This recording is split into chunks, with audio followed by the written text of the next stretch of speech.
Messieurs, dames, bonsoir, que vous soyez présents dans la salle ou présents derrière votre écran.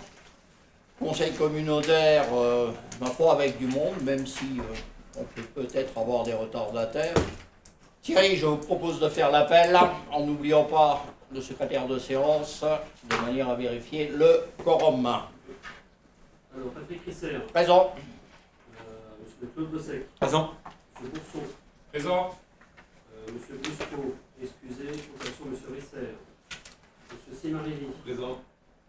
Madame Friot. Présent. Monsieur Lopresti. Présent. Monsieur Rémy. Présent. Monsieur Despelot. Excusez, procuration Monsieur Falchi. Madame Meriachi. Excusez, procuration Monsieur Bossec. Madame Melighetti. Présente. Monsieur Petitmer. Présent. Madame Arési. Excusez, procuration Monsieur Rémy. Madame Bellucci. Excusez, procuration Madame Fatorelli. Présent. Madame Baudet. Excusez, procuration Monsieur Guillotin. Madame Boumédine. Alors, Madame Boumediene, elle vous a envoyé un message, mais elle voulait donner sa procuration à Claude Bossec, mais il en a déjà une. Ouais, j'en ai une là, non? Est-ce qu'elle peut la donner à René Félicie? Je ne vois pas d'inconvénient. Quelqu'un voit un inconvénient? Madame Boumédine. Excusez, procuration Monsieur Félicie. Madame Panzerini Salvador. Présent. Monsieur Sandeki. Madame Cougouille. Présente. Monsieur Falchi. Présent. Madame Fatorelli. Présent. Monsieur Félicie. Présent. Monsieur Guillotin. Présent. Madame Justin Mérus. Absent. Monsieur Jacquin. Absent. Monsieur Matucci. Présent. Madame Narcisi. Excusez, procuration Monsieur Petroscas. Monsieur Petroscas. Présent. Monsieur Faucran. Absent. Madame Spagnol. Absent. Monsieur Spizac. Présent. Madame Strass. Absent.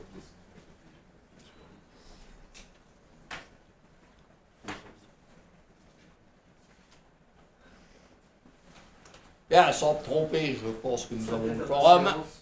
Secrétaire de séance, Monsieur Bossec. Monsieur Bossec, bienvenue au club des secrétaires de séance. Bien. Eh bien, écoutez, je vous propose donc, puisque nous avons le quorum, de passer au point 1 de l'ordre du jour. Le PV du. Y a-t-il des remarques? Madame Fatorelli. Alors, moi, j'aimerais faire une remarque par rapport au dernier conseil, puisqu'on avait 3 mois pour délibérer sur la maison de santé. Donc, j'aimerais quand même refaire un point de situation, puisque aujourd'hui, toutes les communes ont délibéré en faveur de la restitution, sauf la commune de Villebru qui a une minorité de blocage. Donc simplement pour dire que j'aimerais qu'on soit conscient quand même des enjeux, puisque ce projet nous mène depuis le début du mandat, qu'on va voter au prochain conseil municipal l'avant-projet. Donc on va approuver l'avant-projet définitif pour un montant total de 2 404 785 €, sans compter l'acquisition du bâtiment, parce que ça on l'a sorti, ça ne rentre pas sur les subventions qu'on a demandé, qu'on a déjà adressées pour le FEDER, pour le fonds vert ingénierie qui a déjà été notifié, pour le fonds vert thermique, pour la région Grand Est, au titre de Moselle Ambition également, et donc forcément on aura une part d'autofinancement. Donc ce projet qui nous tient à cœur sur la commune Monsieur de le Président, juste, je je me permets, mais c'est pas dans l'ordre du jour, donc je vois pas pourquoi on vient. c'est une remarque quand même sur C'est une remarque sur le vote qui a eu lieu et j'accepte l'intervention de Madame Fatorelli qui sera très courte. Ouais. Et si vous souhaitez y répondre, vous aurez autant de minutes. On a déjà eu le Et débat. vous aurez, là, oui, il y a clairement, déjà eu c'est le débat. On parle du compte rendu. Donc Madame Fatorelli, si vous voulez bien finir néanmoins. Voilà, donc je voulais finir néanmoins parce que effectivement, on a quand même interpellé le sous-préfet pour savoir comment on allait procéder. On est toujours en attente d'informations, donc ça ne remet absolument pas en cause l'obtention de l'agrément de l'ARS, ni pour Oda ni pour Yoku d'ailleurs, que ce soit clair. Et je voulais simplement rappeler ici le projet qui a été porté par les professionnels depuis 2022, qui a obtenu donc l'agrément de l'ARS Grand Est et de la CPAM, qui compte une vingtaine de professionnels. Donc je voulais simplement qu'on ait conscience, puisque on n'a pas eu l'occasion, en tout cas moi j'ai pas eu l'occasion, puisque j'étais absente à ce conseil communautaire, de bien mettre en avant les implications pour le territoire, parce que ça concerne la communauté. Et nous en prenons note. Monsieur Spisak, est-ce que vous souhaitez éventuellement Non, pas du tout, intervenir? parce que c'est pas dans l'ordre du jour du conseil communautaire. Bien, donc je ne clairement, manquerai sans doute pas lors de l'une de vos prochaines remarques de faire remarquer que ça n'était pas à l'ordre Voilà. du jour. Très bien, merci. Voilà, ce sera de bonne guerre. Mais c'est pas une Tout histoire à de fait. guerre, hein, c'est simplement Bien. une histoire d'inscription. Passons à l'approbation de ce PV. Qui est contre? Qui s'abstient? Je vous remercie. Vous avez été tous destinataires d'un certain nombre de rapports d'activité. Pardon, excusez-moi. La précipitation, c'est pas grave. Non, c'est pas. Oui, enfin, c'était. Non-participation au vote parce que je n'étais pas là et je ne pouvais pas non plus être secrétaire de séance. Bien, nous notons. Et je souscris complètement au propos de Mme Fatori. La cohérence. Vous avez été destinataire, tout comme on nous le demande, du rapport d'activité du SMITU 2023. Vous avez été destinataire du rapport d'activité de e-logging 4, anciennement Europort. Est-ce que tout le monde en a bien été destinataire? Bien, je pense que vous en avez pris connaissance. Pour celui du SMITU, de toute façon, quelque part, on l'avait déjà abordé dans un bureau, dans un conseil communautaire. Pour ceux qui n'auraient pas lu le rapport d'activité de e-logging 4, je vous invite à le faire parce qu'il y a quand même de grosses évolutions à Illange. Il y a des projets qui arrivent à leur terme, alors ça aurait été long au report, ou e-logging 4, mais on a quand même là maintenant dans les tuyaux la création de quelques centaines d'emplois qui seront à une demi-heure de chez nous. D'accord? Alors évidemment, ce n'est pas dans les 2 mois qui viennent, mais ils sont là et c'est signé. Et je dirais dans un sens qui n'est pas celui des embouteillages. Donc, regardez, vous verrez qu'en termes de logistique, etc., qu'il y a des projets de désenclavement pour pouvoir permettre que cette zone soit réellement active et qu'il y a un certain nombre de projets tournent autour des voies de chemin de fer qui arrivent, voire de la Moselle, comme voie de circulation par rapport à cette zone. Donc jetez-y un œil, alors ce sera plusieurs centaines d'emplois, reste à définir. Alors évidemment les Chinois ne sont pas venus, hein, d'accord, mais il n'y a pas que les Chinois et c'est devenu une véritable zone d'intérêt. On aurait pu aller plus vite, mais comme je disais, on parle de simplification administrative, je peux vous dire que ce n'est pas toujours vrai. Voilà. Donc voilà, si vous avez le temps, jetez-y un œil.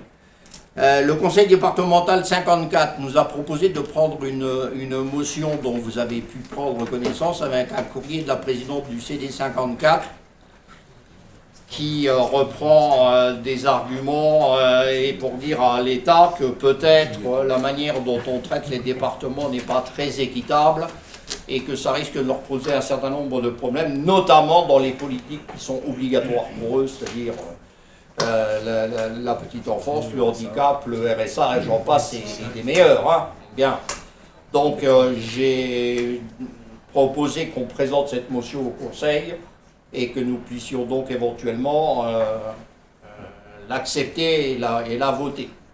Est-ce qu'il y a des remarques par rapport à cette motion de la présidente du CD 54? Bien. Est-ce que quelqu'un s'abstient? Est-ce que quelqu'un est contre?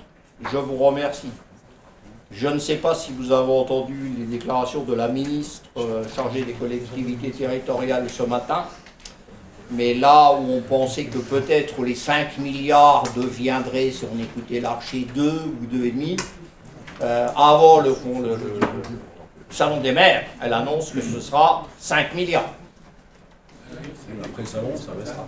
Voilà, donc c'était au salon ce matin et devant les maires. Ça veut dire que quelque part, le gouvernement assume ce qu'il a annoncé.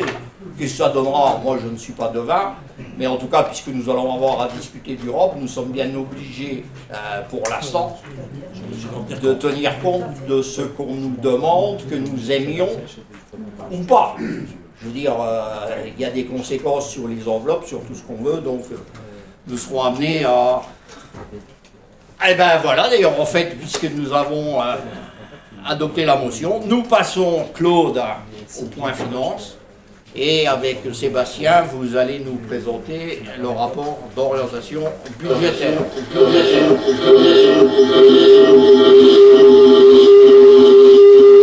En musique. Ta-ta. C'est bon, c'était chez nous ça, Thierry? Et une manifestation ce soir dans nos locaux?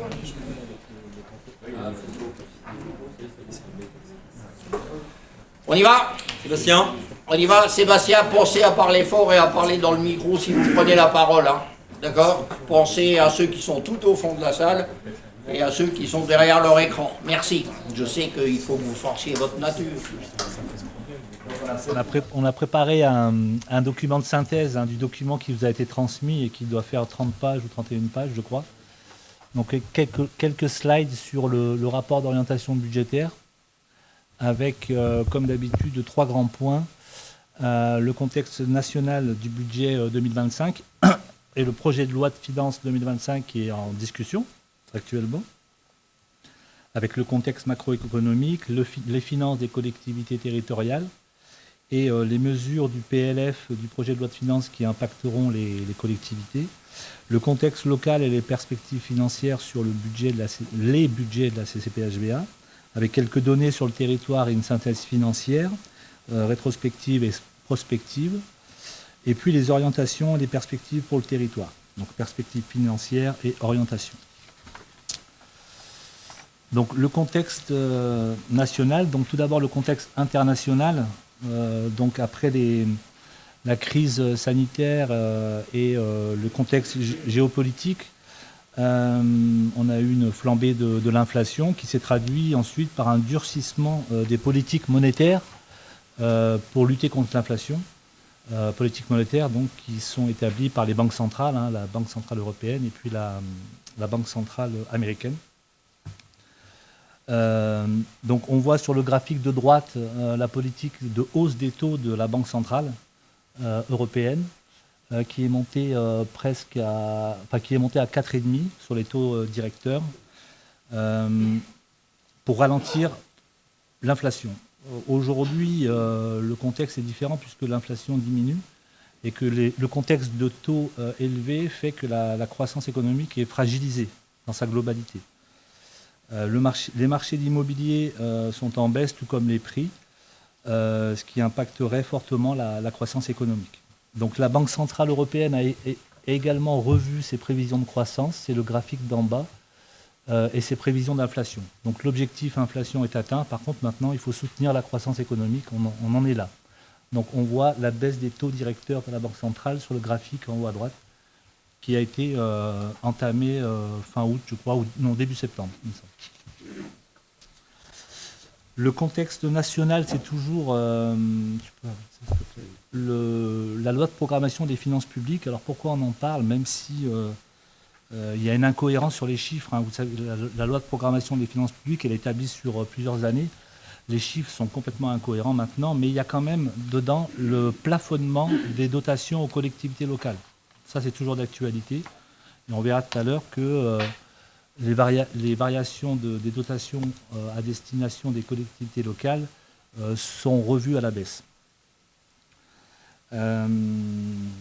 Globalement, donc, on a au niveau de la nationale un ralentissement de la croissance et du rythme de l'inflation.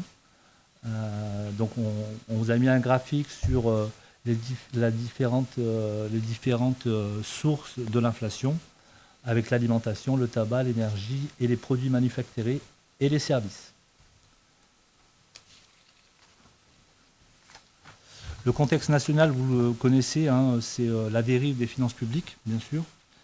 Donc le chiffre qu'il faut retenir, c'est le déficit, le solde effectif en 2024 qui sera de 6,1%, et qui fait l'objet donc d'une étude, d'une enquête par les parlementaires.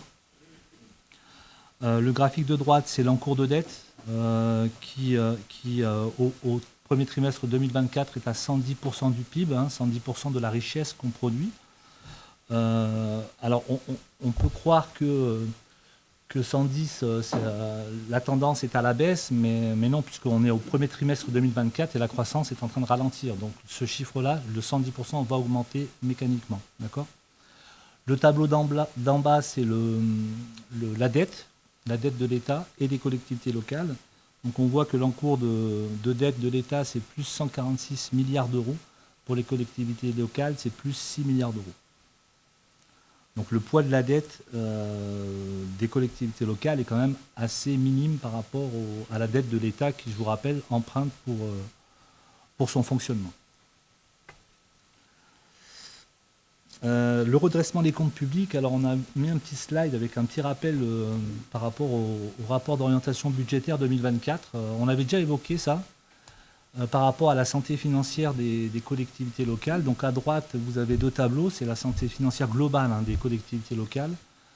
En haut, c'est les communes, en bas, c'est les EPCI. On s'aperçoit quand même que la santé financière est assez bonne dans la globalité, puisqu'on a un taux d'épargne brute pour les communes à 15,9% en amélioration et une capacité de désendettement à 4,6 ans. Pour les intercos, on a un taux d'épargne brute à 20,2%, donc une légère diminution, et une légère diminution de la capacité de désendettement à 4,6 ans. Donc globalement, les finances sont bonnes pour les collectivités locales. Et donc du coup, on s'était posé la question, est-ce qu'on aura encore un redressement au compte public ? Et ben, on l'a en fait, puisque l'État a prévu certes de faire un appel aux ressources fiscales, mais aussi de réduire les dépenses publiques et de demander aux collectivités territoriales 5 milliards d'euros de contribution.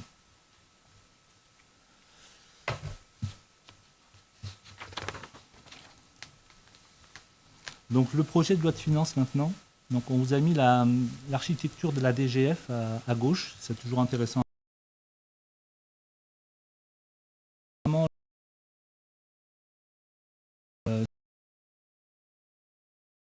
À la baisse en fonction de la péréquation, il y aura obligatoirement des baisses, on appelle ça les variables d'ajustement. Donc l'État a prévu pour la croissance démographique un effet population sur la DGF de 30 millions d'euros, sur la DSU 140 millions d'euros et la DSR 150 millions d'euros, dotation de solidarité. Oui. DGF, c'est dotation globale de fonctionnement. DSU, c'est la dotation de solidarité urbaine. Et la DSR, la dotation de solidarité rurale. Donc DSU, c'est pour les communes de plus de 10 000 et d'autres de 5 à 10 000 qui répondent à certains critères. Et la DSR, c'est pour les plus petites communes. La dotation d'interco qui concerne donc la CCPHVA, c'est plus 90 millions d'euros, mais qui seront financés, je l'ai marqué en bas, par la dotation de compensation des groupements. Donc du coup, même si on va toucher peut-être un peu plus de dotation d'interco, ce sera compensé par la dotation de groupement que l'on touche, nous aussi. Donc voilà, ça va jouer à la marge. Petite remarque sur la dotation forfaitaire des communes, qui devrait baisser de 2,84%. Du fait de l'écrêtement. L'écrêtement avait été supprimé en 2023 et là ils l'ont remis, ce qui est normal puisque c'était la règle de base de la dotation forfaitaire des communes.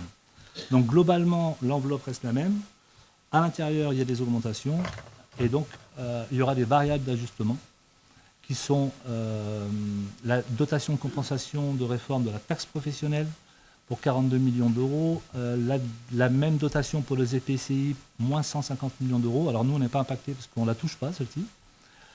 Et puis la baisse du fonds départemental de péréquation de la taxe professionnelle. Donc, moins 58 millions d'euros. Voici pour les dotations de l'État. Ensuite, on a les mesures fiscales. Donc, le coefficient de valorisation des bases, on ne le connaît pas encore, mais il devrait se situer autour de 1,5%. Après deux années importantes d'augmentation, 7,1 en 2023 et 3,90 en 2024. La grosse mesure qui impacte l'Interco, c'est la suppression, non, quand même pas, c'est le gel de l'évolution de la fraction de TVA qui nous est versée depuis 2-3 ans, enfin depuis la suppression de la TH. L'impact, on l'a mis en bas à droite, c'est 243 000 € sur notre budget.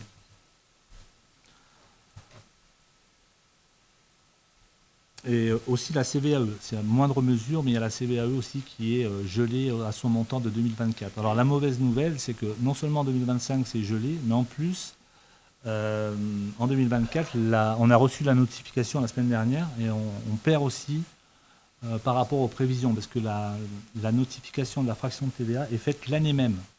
Donc, alors ça va changer l'année prochaine, mais cette année, il y a encore une régularisation à faire. On vient de recevoir la notif. Et c'est 100 000 € de moins en 2024. Le FCTVA va être supprimé pour la partie fonctionnement.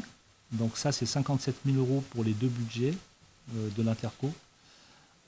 Et puis le taux de remboursement pour la partie investissement va diminuer, va passer à 14,85 de mémoire, au lieu de 16,404. D'accord ? Donc c'est bien à le prévoir sur les budgets au niveau communal. Donc, pour bien faire le partage, 50 000 € pour le budget principal et 7 000 sur le budget annexe. C'est ça.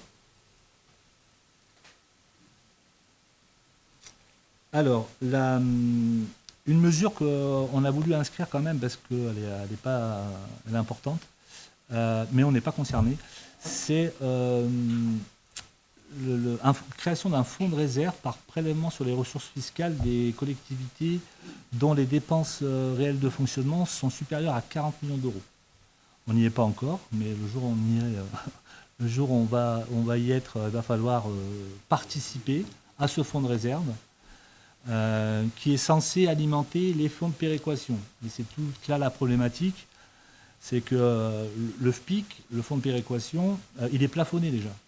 Il devrait être de 2 milliards d'euros. Or, aujourd'hui, il n'est que de 1 milliard. Donc, je ne vois pas par quelle magie ils vont lever ce plafonnement par ce fonds de réserve. Bon, à suivre et à voir si on sera bénéficiaire d'un FPIC plus élevé grâce à ce fonds de réserve des collectivités les plus importantes.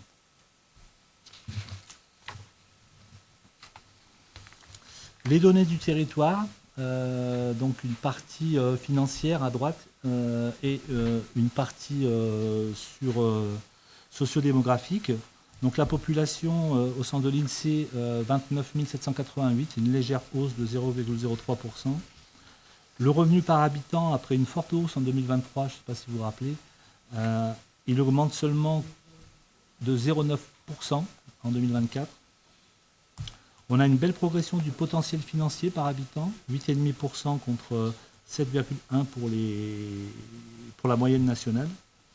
Globalement, le potentiel fiscal et financier sont inférieurs aux communes de même strate. Potentiel fiscal, c'est la définition, c'est nos bases fiscales si on appliquait les taux moyens nationaux. Ça permet de comparer la richesse d'un territoire par rapport à un autre. Et puis l'effort fiscal sur le territoire est de 1,37 contre 1,12 sur les autres, sur la moyenne nationale. Bon, le tableau de droite, c'est les ressources de l'Interco. Le chiffre à retenir qui paraît important, c'est le CIF, coefficient d'intégration fiscale, qui mesure l'intégration fiscale du territoire. Le niveau de l'intercommunalité. Et là, on est passé de 0,34 à 0,42. Ça, c'est un bon chiffre pour l'intercommunalité. Puisque ça améliore les dotations et la répartition du FPIC aussi. Voilà pour la partie données du territoire. Une donnée financière du territoire avec les communes. Donc on a le graphique de droite, c'est les dépenses et les recettes de fonctionnement. Et à droite, c'est l'autofinancement. La partie gauche, donc dépenses et recettes, on voit que la santé financière des communes et de l'Interco s'améliore sur les 3 dernières années.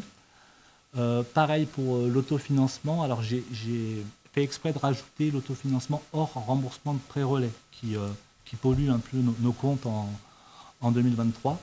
Donc on est à 682 000 euros d'autofinancement net pour la CCP-HVA.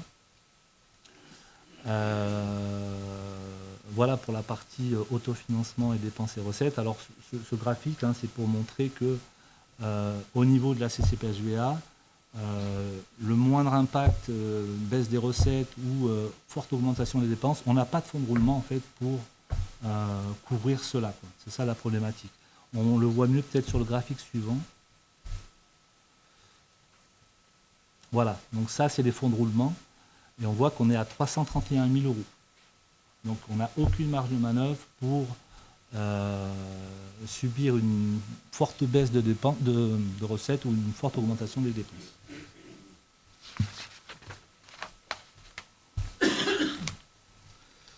Ensuite, donc synthèse financière et perspectives pour le territoire. Donc là, c'est une prospective, une rétrospective sur 3 ans et une prospective sur jusqu'en 2030 qui reprend l'évolution des grands agrégats financiers, dépenses, recettes de fonctionnement, la dette, les dépenses d'équipement. Donc on voit qu'on a une amélioration des comptes de la collectivité jusqu'en 2023. En 2024, l'année n'est pas finie, mais on devrait se situer encore mieux. On devrait bien finir l'année. Par contre, vu les mesures annoncées dans le projet de loi de finances, l'objectif sera de maintenir des niveaux d'évolution de recettes et de dépenses à un certain niveau. Alors là, c'était 1,5% pour les recettes de fonctionnement en moyenne et 2,3% pour les dépenses réelles de fonctionnement.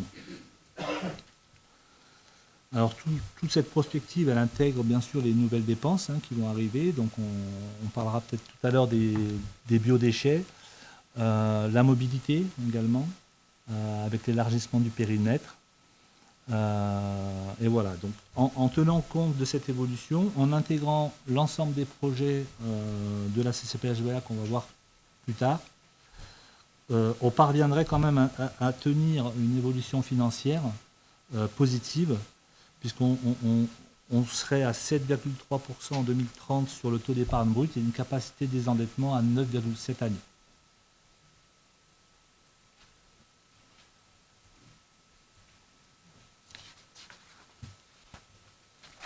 Alors au niveau de la dette et des investissements, oui, de la dette, tout d'abord.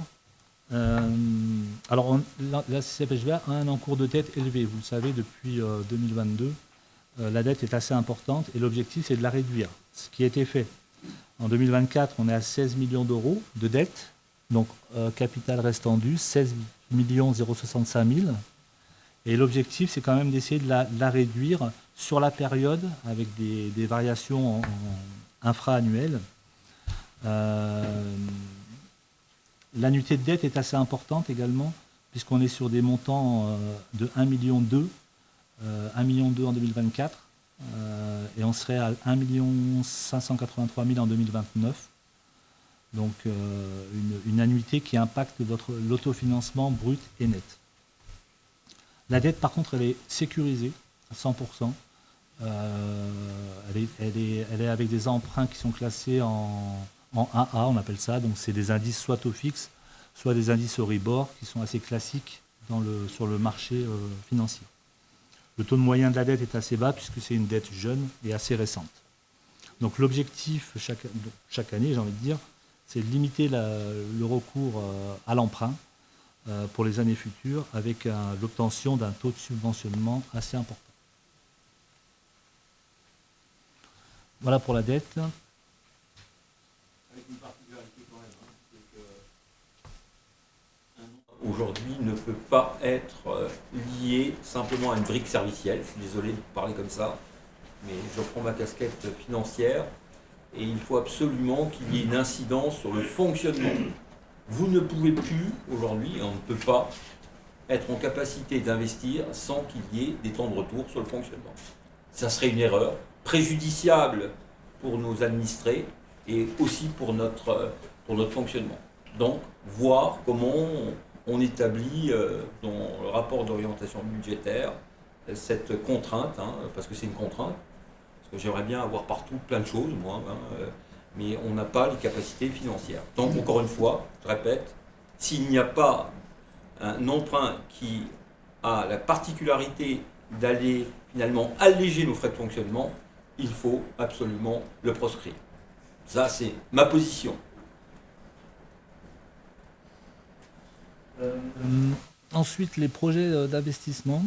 En 2025 seront intégrés les projets de travaux sur les cours d'eau, avec la création d'un budget annexe. Vous verrez ça lors du vote du budget. Le budget annexe s'appellera la GEMAPI, donc 1,23 million d'euros. Concernant la petite enfance, en 2025, donc, il y aura le solde de l'acquisition pour la microcrèche de Cambonne, plus le début de l'assistance à maîtrise d'ouvrage pour l'éventuelle crèche à Aumès. Au niveau de l'éclairage public, on a payé normalement la dernière facture cette année.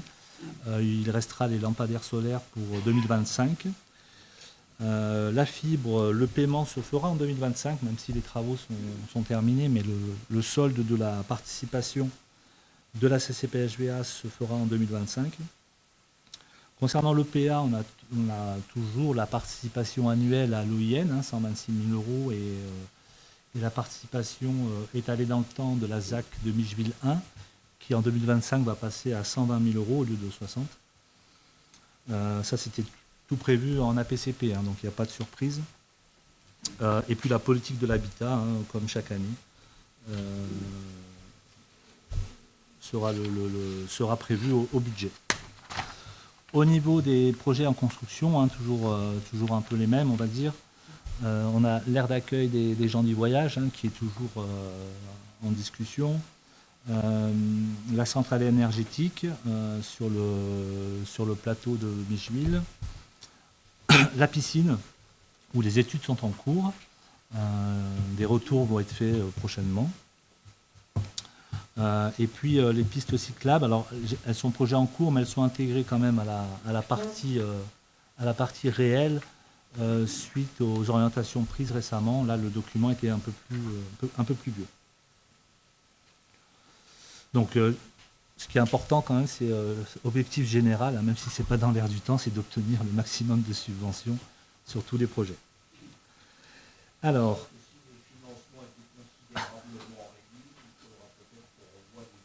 oui. Ce qu'on aurait pu ou dû espérer. Mais ça, à l'avance, on ne sait pas trop. Et donc les perspectives opérationnelles, alors j'ai listé c'est une liste non exhaustive. Donc on a toujours ce soutien à l'EPA quand même, qui est assez important dans le budget. Les ordures ménagères, avec la mise en place des biodéchets et puis toujours le déploiement de la TEOMI, qui a commencé en 2023 et qui se renforce au fil des années, puisque on puce plus de bacs. La gestion des milieux aquatiques, on en a parlé, la prévention des inondations avec le lancement du budget annexe, la réorganisation du service de la petite enfance qui seront d'actualité, toujours un renforcement au niveau de la piscine intercommunale et le fonctionnement de l'Arche, bien sûr. 2025 sera aussi la deuxième année du projet Interreg sur la partie culture.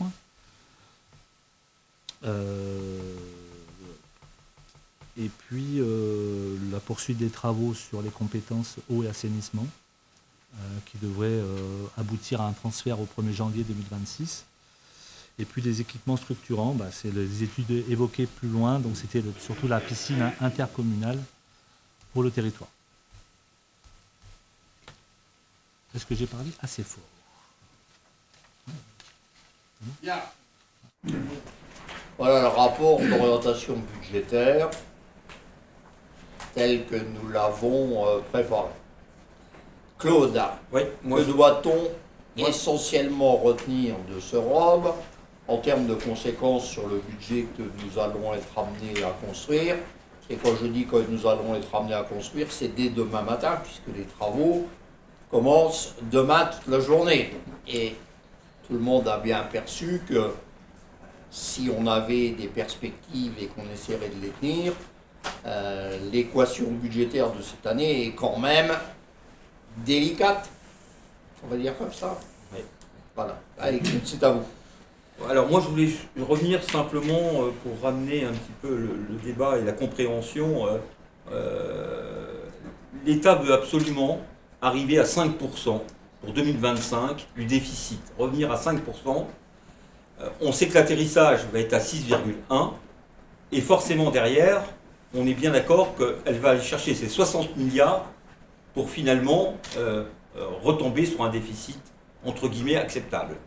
Là où je suis un peu d'accord sur le principe, je ne suis pas d'accord sur l'articulation.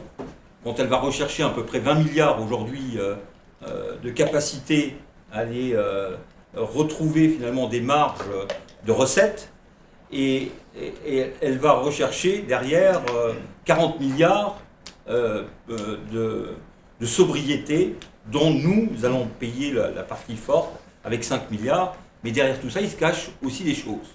Un exemple très simple. Le fonds vert passe de 2 milliards à 1 milliard. Et ça, personne ne vous l'explique. Et ça, c'est en dehors des 5 milliards qu'on est en train de nous faire de poche. Enfin, les collectivités, c'est un hold-up sur les collectivités, c'est clair. Et donc, après découlera notre problématique et notre équation pour essayer d'équilibrer nos comptes.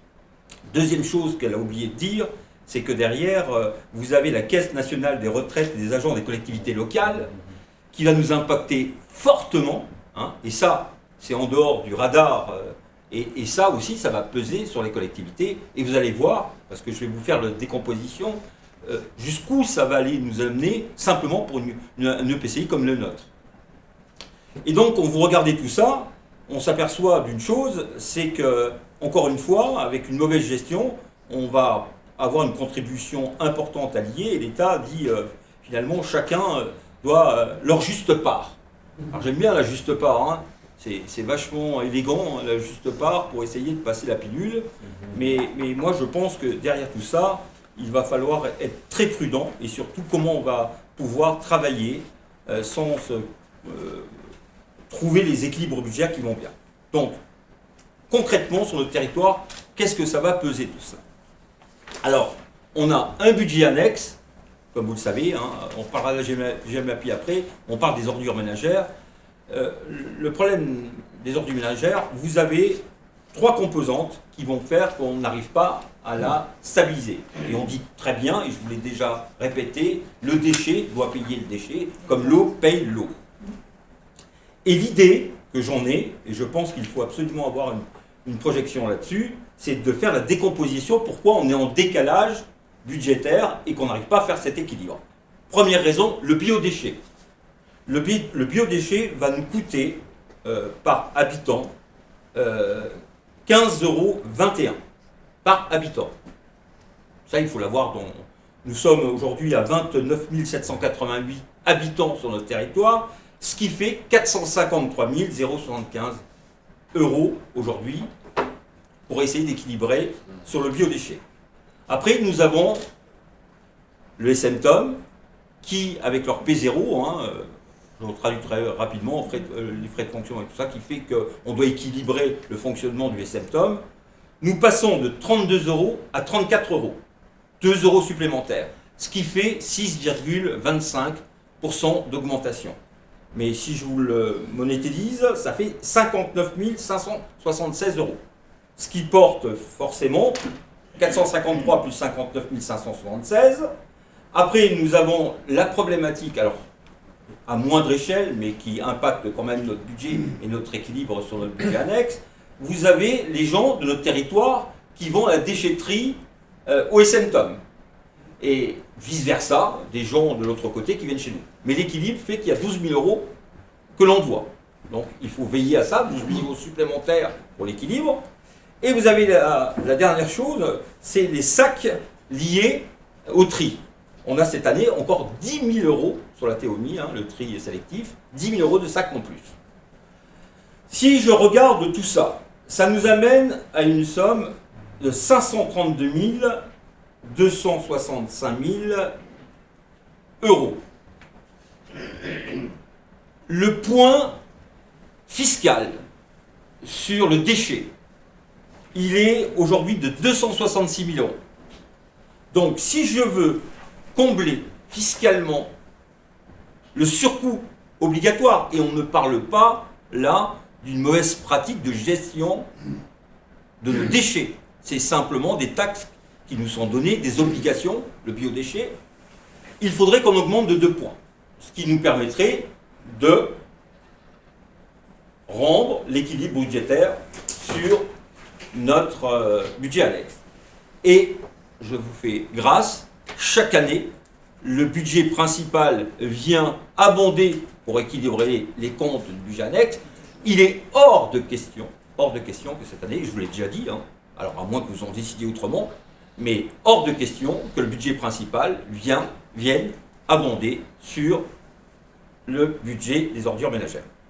Donc, concrètement, on ne peut pas aujourd'hui nous reprocher d'une mauvaise gestion sur le budget annexe, puisque je vous ai fait une décomposition pour avoir forcément aujourd'hui l'équilibre budgétaire sur ce budget annexe. Quand je parle du budget annexe, je vais maintenant parler du budget principal, et là aussi, et d'ailleurs brillamment ce qu'a expliqué Sébastien, le gel de la TVA aujourd'hui nous amène à, et on l'a donné, 243 000 euros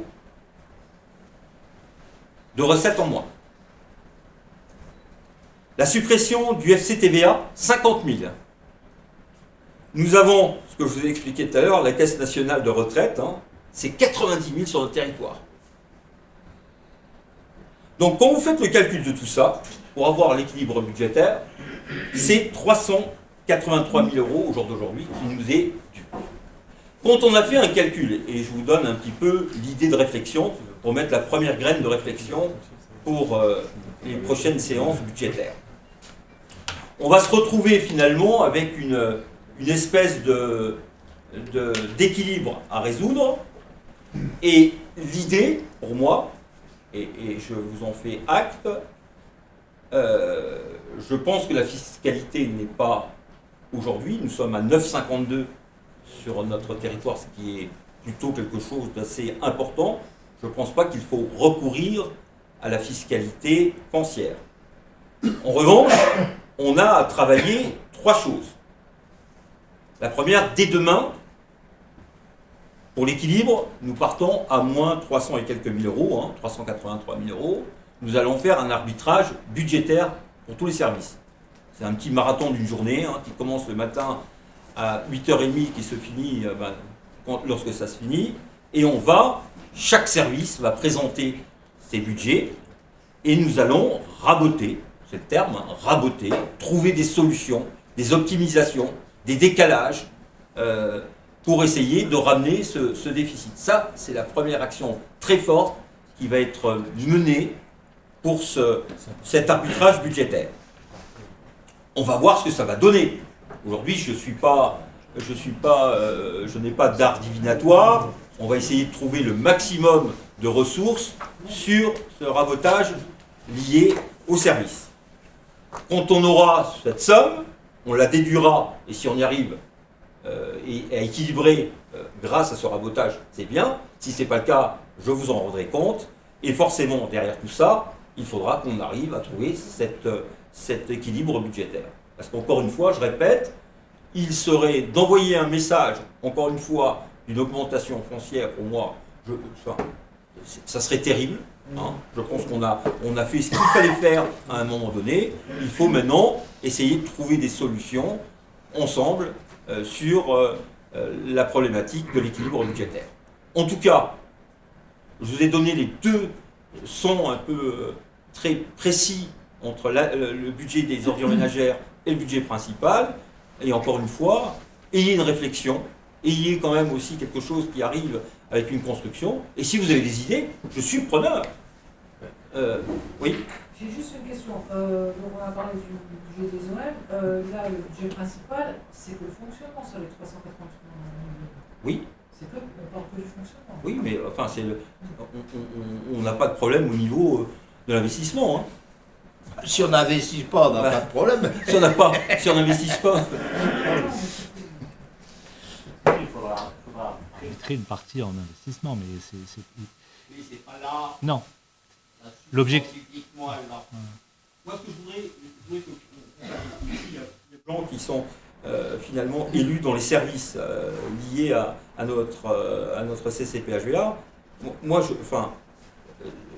demain, c'est quand même quelque chose d'assez fort. Hein. On va arbitrer, je vous dis, hein, ça va pas être plaisant pour certains, parce que chacun voit que la construction budgétaire de son service est forcément le meilleur et le plus vertueux. Et ben, ça sera peut-être pas le cas. Et encore une fois, ça risque forcément de créer quelques distorsions sur les services. Sujet de la discussion de demain, mais en gros, c'est qu'on le veuille ou non, que ça nous fasse plaisir ou non, et que ça me fasse plaisir ou non. Il y a des décisions qui ont été prises à un niveau qui n'est pas le nôtre, que nous subissons. Je le regrette. Non. Mais ça s'impose à nous. Voilà. Dès lors qu'on dit qu'on n'augmentera pas les impôts fonciers, bah c'est comme, voilà, qu'est-ce qu'il nous reste à faire? C'est des économies. Est-ce qu'on arrivera aux 360? Est-ce qu'il nous faudra trouver autre chose? Je ne sais pas. Mais il serait anormal que, j'allais dire, chacun des services ne participe pas à cet effort nécessaire, même si c'est regrettable. Hein. Est-ce que par rapport à cette présentation et ce rapport d'orientation budgétaire, vous avez des remarques? Sachant que, oui, monsieur Guillotin. Je m'adresse directement à monsieur Bossec, monsieur le Président, messieurs, mesdames, bonsoir. Monsieur Bossec, vous avez parlé de ne pas, enfin, vous avez évoqué le fait de ne pas augmenter la pression fiscale, et ça, on peut le souligner. Par contre, vous aviez dit que vous aviez à votre disposition 3 solutions. Et vous aviez, sauf à me tromper, abordé qu'une seule solution, c'est-à-dire le rabotage au niveau des services. Alors, les 2 autres options, c'est quoi? Alors, le rabotage lié, forcément, ça va nous donner... Oui, okay. Et j'ai dit que si demain on arrivait à l'équilibre, finalement les 2 autres n'étaient plus là. Le deuxième, c'est carrément de regarder ce qui nous manque et de faire une équation de pourcentage de service et raboter avec une équation pour tout le monde le même pourcentage et qui nous reviendrait à retrouver un équilibre budgétaire. Et la dernière, c'est de dire, si demain les communes sont d'accord pour mettre la main à la poche, je suis aussi, je suis prêt à examiner leur... C'est la 3e possibilité et elle existe. Elle existe, et je ne peux pas l'enlever. On l'a déjà vu en 2022. Oui, non, mais... On l'a déjà vu, qui a donné et qui n'a pas donné. C'est la 3e possibilité que nous avons à peine évoquée. Néanmoins, je vous renvoie à un graphique qui est passé pendant le ROB entre la situation des communes et la situation de la communauté de communes. On verra que tout le monde ne se porte pas tout à fait de la même manière. Voilà. Et si, quelque part, j'ai fait apparaître ce graphique, ça n'était pas tout à fait pour rien. Alors évidemment que c'est pas la solution qui me semble qui fera l'unanimité dès le départ, d'accord? Mais donc il faudra bien que les représentants des communes qui seront présents demain et dans la construction du budget, dès lors qu'ils considèrent que les communes ne participent pas, c'est qu'on trouve des choses qui seront sans doute désagréables et déplaisantes, et je dirais peut-être même directement pour les citoyens, hein, d'accord? Parce qu'il va falloir raboter. Alors, je veux dire, ça peut être les subventions aux associations, ça peut être ce que nous accordons pour les VAE, ça, enfin, je veux dire, on peut aller chercher loin. Hein. Oui, Antoine, mais monsieur Guillotin n'a pas tout à fait terminé, puis je te passe la parole. Oui, le deuxième point qui m'interpelle, c'est la poursuite des travaux de transfert de compétences de l'eau et de l'assainissement. Alors certes, c'était obligatoire au 1er janvier 2026, ça ne l'est plus. Est-ce qu'on arrivera à s'entendre sur ce sujet-là alors qu'on ne s'entend pas sur un sujet comme la santé? Eh bien, monsieur Guillotin, pour ce qui est de l'eau et de l'assainissement, le dernier conseil des maires que j'ai réuni a donné un avis favorable à l'unanimité pour que nous poursuivions les travaux sur la prise de compétences eau et assainissement avec une délégation aux syndicats présents sur le territoire qui ne devrait pas avoir recours au privé. Bien. Comment cette association entre 2 syndicats pourra-t-elle se faire? Nous sommes en train d'en discuter. Mais donc, L'objectif que nous avons à tenir après ce Conseil des maires, c'est d'avoir pris la compétence eau et assainissement au 1er janvier. Personnellement, je m'en réjouis. Parce que je ne vois pas comment on peut parler des problèmes de l'eau et de l'assainissement sans voir, j'allais dire, un peu plus dans le temps et avec tout ce qui nous attend en termes de qualité, de sécurité, etc. Donc, les deux syndicats se sont déjà rencontrés. Je pense qu'on devrait pouvoir trouver des solutions de bonne entente entre les deux syndicats et je ne mets sur la table aucun scénario particulier pour l'instant, parce qu'il peut y avoir un tas de scénarios, mais je dirais que dans ce cas-là, enfin, en tout cas, nous travaillerons à ce que cette prise de compétence soit effective au 1er janvier 2026. Il n'y a pas obligation, mais il y aura aussi des formes d'incitation, ne serait-ce que dans les attributions de fonds de l'ADEME, par exemple. D'accord ? Et que des réseaux peu performants risquent de ne pas être subventionnés pendant un bon moment tant qu'ils ne le seront pas. Et compte tenu de l'ensemble des travaux qu'il y a à faire sur le territoire, je crois qu'on a tout à fait intérêt. Et si j'en crois les maires, tout le monde en est d'accord, puisque ça a été fait. Donc je vous rassure, si toutefois c'est une nouvelle rassurante, nous prendrons cette compétence au 1er janvier 2026. Voilà. Merci pour votre réponse. Antoine. Alors juste, monsieur Liotta, je ne sais pas si ça a été validé encore le fait que la prise de compétence ne soit pas obligatoire. Oui, en plus. Donc, Donc nous, si vous voulez, voilà. D'accord. Certains d'ailleurs se réjouissent de cette décision, d'accord, qu'on ait reporté. D'autres le regrettent amèrement, d'accord. Et puis certains se retrouvent dans des situations où ils avaient commencé sérieusement les travaux, où il suffit qu'il y en ait un seul qui dise stop, d'accord, pour que, voilà. Donc, on a déjà eu un souci en 2020, je préférerais qu'on l'évite cette fois-ci. Après, je voulais revenir sur les remarques de Claude, puisque, enfin, au départ, je voulais revenir sur les remarques de Claude. Donc, Claude, quand tu dis au niveau du budget annexe, donc pour équilibrer le budget annexe, il faudrait augmenter de 2 points la taxe sur les théories, enfin La part de la taxe sur les ordures ménagères sur la fiscalité. Sauf que moi, j'ai du mal aujourd'hui à concevoir qu'on demande aux habitants de faire de plus en plus d'efforts, de trier davantage, de faire du biodéchet, et de leur dire tout ça, à la fin, ben c'est pour payer plus. Alors, quand je sais que le SNTOM ne traite pas que les ordures de la CCPHVA, il traite également les ordures de d'autres communautés de communes. À un moment donné, il faudrait peut-être faire le point pour voir quelles sont les communautés de communes qui sont les plus vertueuses, quelles sont les communes qui sont les plus vertueuses, communes et communautés de communes, hein, je dis bien les deux choses, et de faire payer en conséquence. Et pas dire tout le monde paye parce que quelque part il y en a qui n'en ont rien à faire, puis allez, solution de facilité, on augmente tout le monde. Donc ça me pose problème.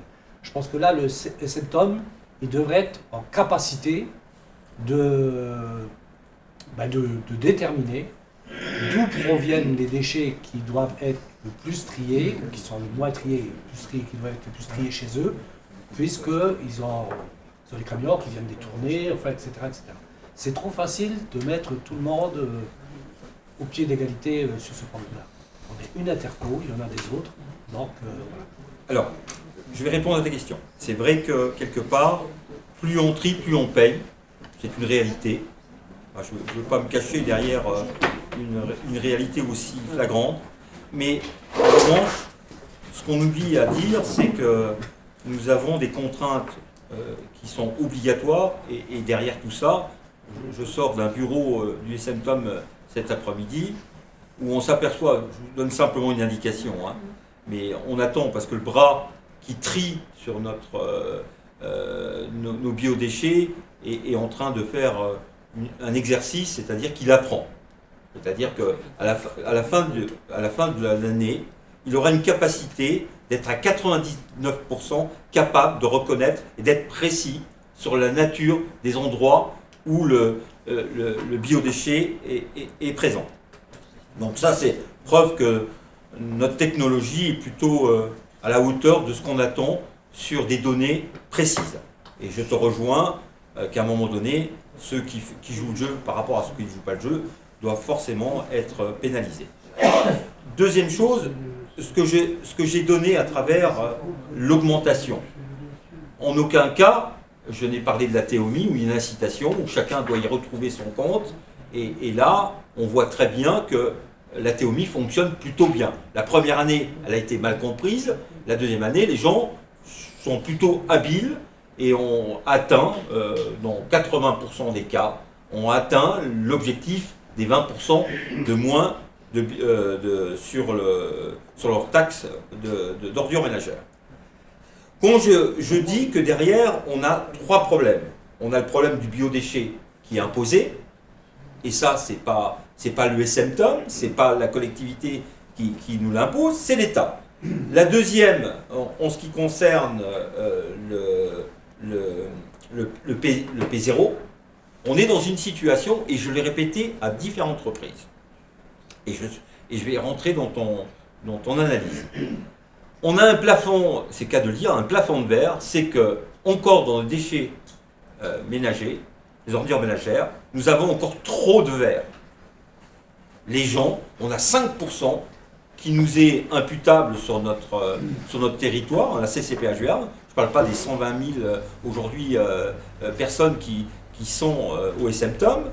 Nous sommes aujourd'hui liés finalement à des causes qui sont plutôt préjudiciables. Deuxième chose, quand je parlais que les gens allaient à la déchetterie au SM-TOM, 12 000 € de plus. À nous d'expliquer à nos gens, et on est des élus, à expliquer qu'il vaut mieux aller sur OMS que d'aller au SM-TOM.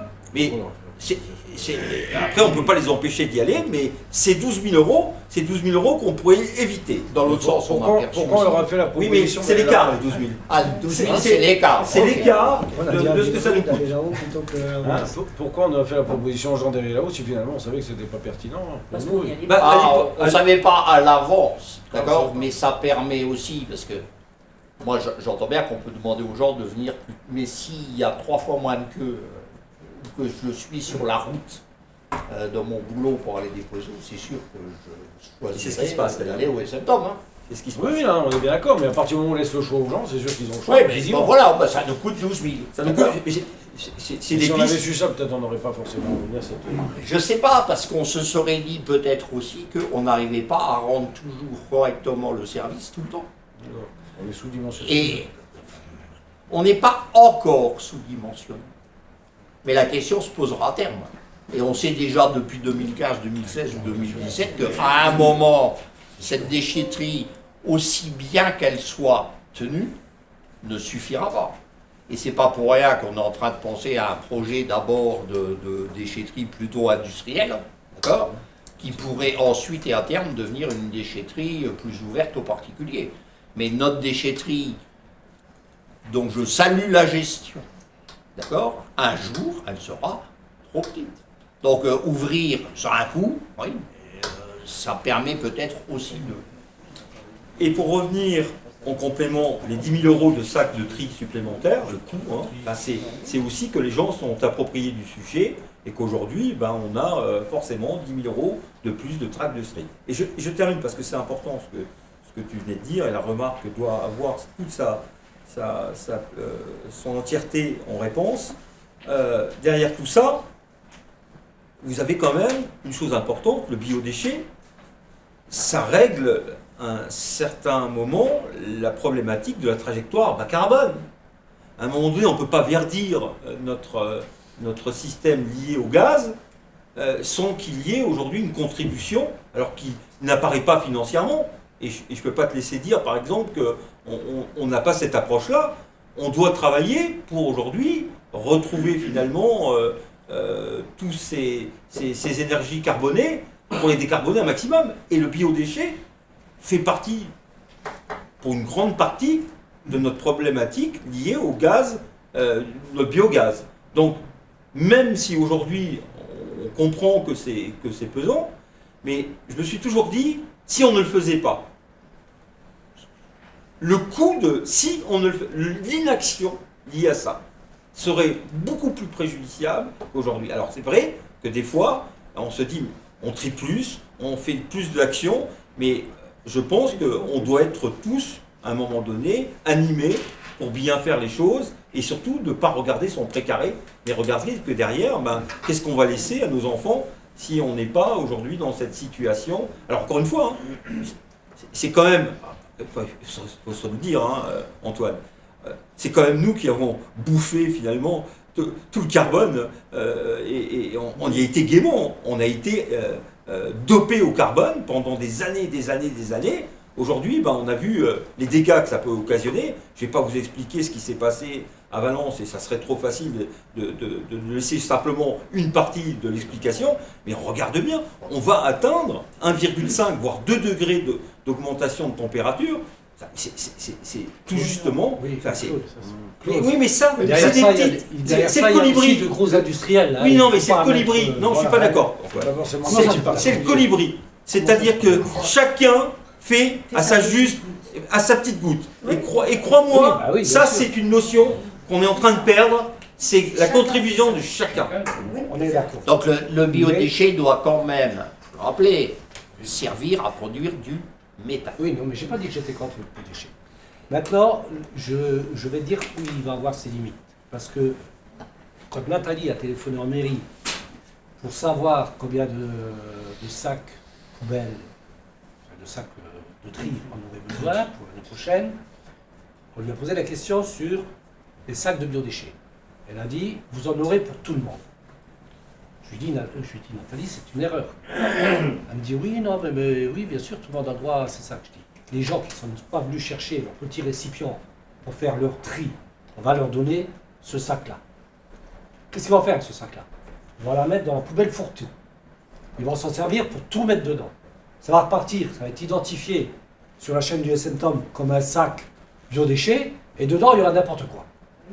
Alors je lui ai dit, c'est mieux de donner le listing aux communes des gens qui ont pris le seau et de donner des sacs à ces gens qui ont pris le seau. Mais ça n'avait percuté personne. On est prêt à distribuer des sacs à tout le monde. Alors quand on voit qu'on prend les rouleaux de sacs à chiens pour mettre dans les poubelles, on va leur donner des sacs gratuits pour mettre dans les poubelles à des personnes qui n'ont pas décidé de faire le tri, qui n'ont pas été convaincues par la méthode. Je suis d'accord avec toi, le problème c'est qu'on doit... Juste. Le bio-seau, j'en ai un. Tu sais à quoi il me sert? Il me sert à aller au composteur avec mes déchets. Ah ben c'est bien. Et c'est à ça qu'il est. Et vous n'avez pas besoin de ça? Ah si. Parce que dans le composteur, je dépose quoi? Je dépose des biodéchets verts. Des légumes, du papier absorbant, du thé, du café, etc. Par contre, tous mes déchets de poisson, charcuterie, Os. bouffe, cela, je les mets dans le sac de tri biodéchets, d'accord? Et pour pas être trop emmerdé, d'ailleurs, je le garde au frigo, voire au congélateur à certains moments, jusqu'à ce qu'il est levé, d'accord? Et si tu veux, moi, le bio-seau qu'on m'a distribué ne me sert qu'à aller au composteur. Oui, mais ça veut dire quand même que celui qui a un bio-seau, il y a une démarche économique, et que celui qui ne l'a pas, déjà, il a peut-être pas forcément besoin des sacs. Ah, Oui, ça surtout dans ce sens-là, oui, non, mais Il qu'ensuite qu'on pervertisse tous les systèmes et qu'on s'emmerde pas, je suis d'accord avec Antoine, d'accord? Mais là, c'est bien une histoire d'éducation et d'éducation longue. Moi, mon bio-seau, je mets mes déchets dedans, donc de mes biodéchets, il est fermé, il reste à l'extérieur, il est fermé, il est hermétique, il n'y a personne qui touche dedans. Quand il est plein, évidemment, je prends mon sac, je le jette dans mon bac. Voilà, et mon sac, il n'y a que des biodéchets dedans. Alors, une petite remarque, quand même, c'est le retour d'expérience. Hein. Nous avons quand même pas mal de sacs qui ne sont pas fermés.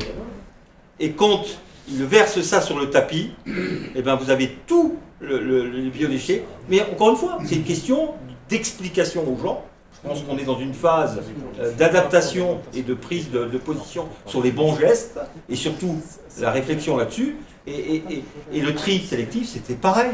Rappelle-toi, Antoine, il a fallu, pour qu'on arrive à maturité, il a fallu 2 ans pratiquement. Mais je dis que de distribuer des sacs de biodéchets à tout le monde, c'est une erreur. Mais ça, on peut toujours... Alors, on a l'expérience et on peut toujours adapter. D'accord? Pour revenir au fait qu'on est surpris par le fait que plus on trie et plus on paye, Je n'ai personnellement jamais dit autre chose que ça. J'ai toujours dit que de toute façon, il ne fallait pas de se faire l'illusion, le traitement des ordures ménagères, quelles qu'elles soient, augmenterait le coût. Que par contre, ce qu'on met en place fait sans doute que ça augmente moins vite que si on n'avait rien fait. Et ensuite, pour revenir sur ce que disait Claude, l'effort purement production de CO2, etc., etc., etc., celui-là, il a un coût. Et je dis, si on ne le fait pas, dans quelle situation merdeuse se met-on? Voilà, donc moi j'accepte que ça ait un coût, mais c'est bien ma contribution à une tentative de. Parce que si je ne contribue pas à ça, ah oui, bah je participe comme tout le monde, ah bon, on s'en fout, on verra bien après nous, quoi. Voilà. Mais donc moi j'ai jamais dit, et je ne le dirai jamais, que quelles que soient les méthodes qu'on met en place, ça fera baisser. Ce qu'on pourra faire, c'est faire en sorte que ça augmente moins. Après, il faut quand même, et quelle que soit la thématique d'ailleurs, il faut quand même se rendre compte qu'on a un vrai souci de communication. Je ne dis pas qu'on est responsable de ça, mais on voit bien, il y a des différentes réunions publiques qui ont lieu sur le territoire. Combien de personnes on a touché? Combien? Si on doit faire un pourcentage de gens qui se sont déplacés, qui sont venus écouter l'information, ne serait-ce que de dire ne mettez pas vos sacs dans les sacs noirs. Rien que ça, moi. Et puis. Oui, non, mais il y a ce qu'on souhaite qu'il se fasse, il y a ce qui se fait ou ce qui ne se fait pas. Si moi je prends le composteur dont je m'occupe en Romès, actuellement, au bout de 3 ans d'efforts, je dis bien 3 ans, avec publication, etc., je commence à avoir un composteur de quartier qui fonctionne à peu près. Mais il a fallu 3 ans. Et avant-hier, j'ai encore mis mes gants, parce qu'il y avait des gens qui avaient déposé leur dépôt dans le bac à matière sèche. Bah, t'es content quand tu arrives sous la pluie et que bah, tu mets des gants, tu prends une pelle, puis tu transvases, et puis tu mets la matière sèche. Et ça, bon, alors ça arrive de moins en moins.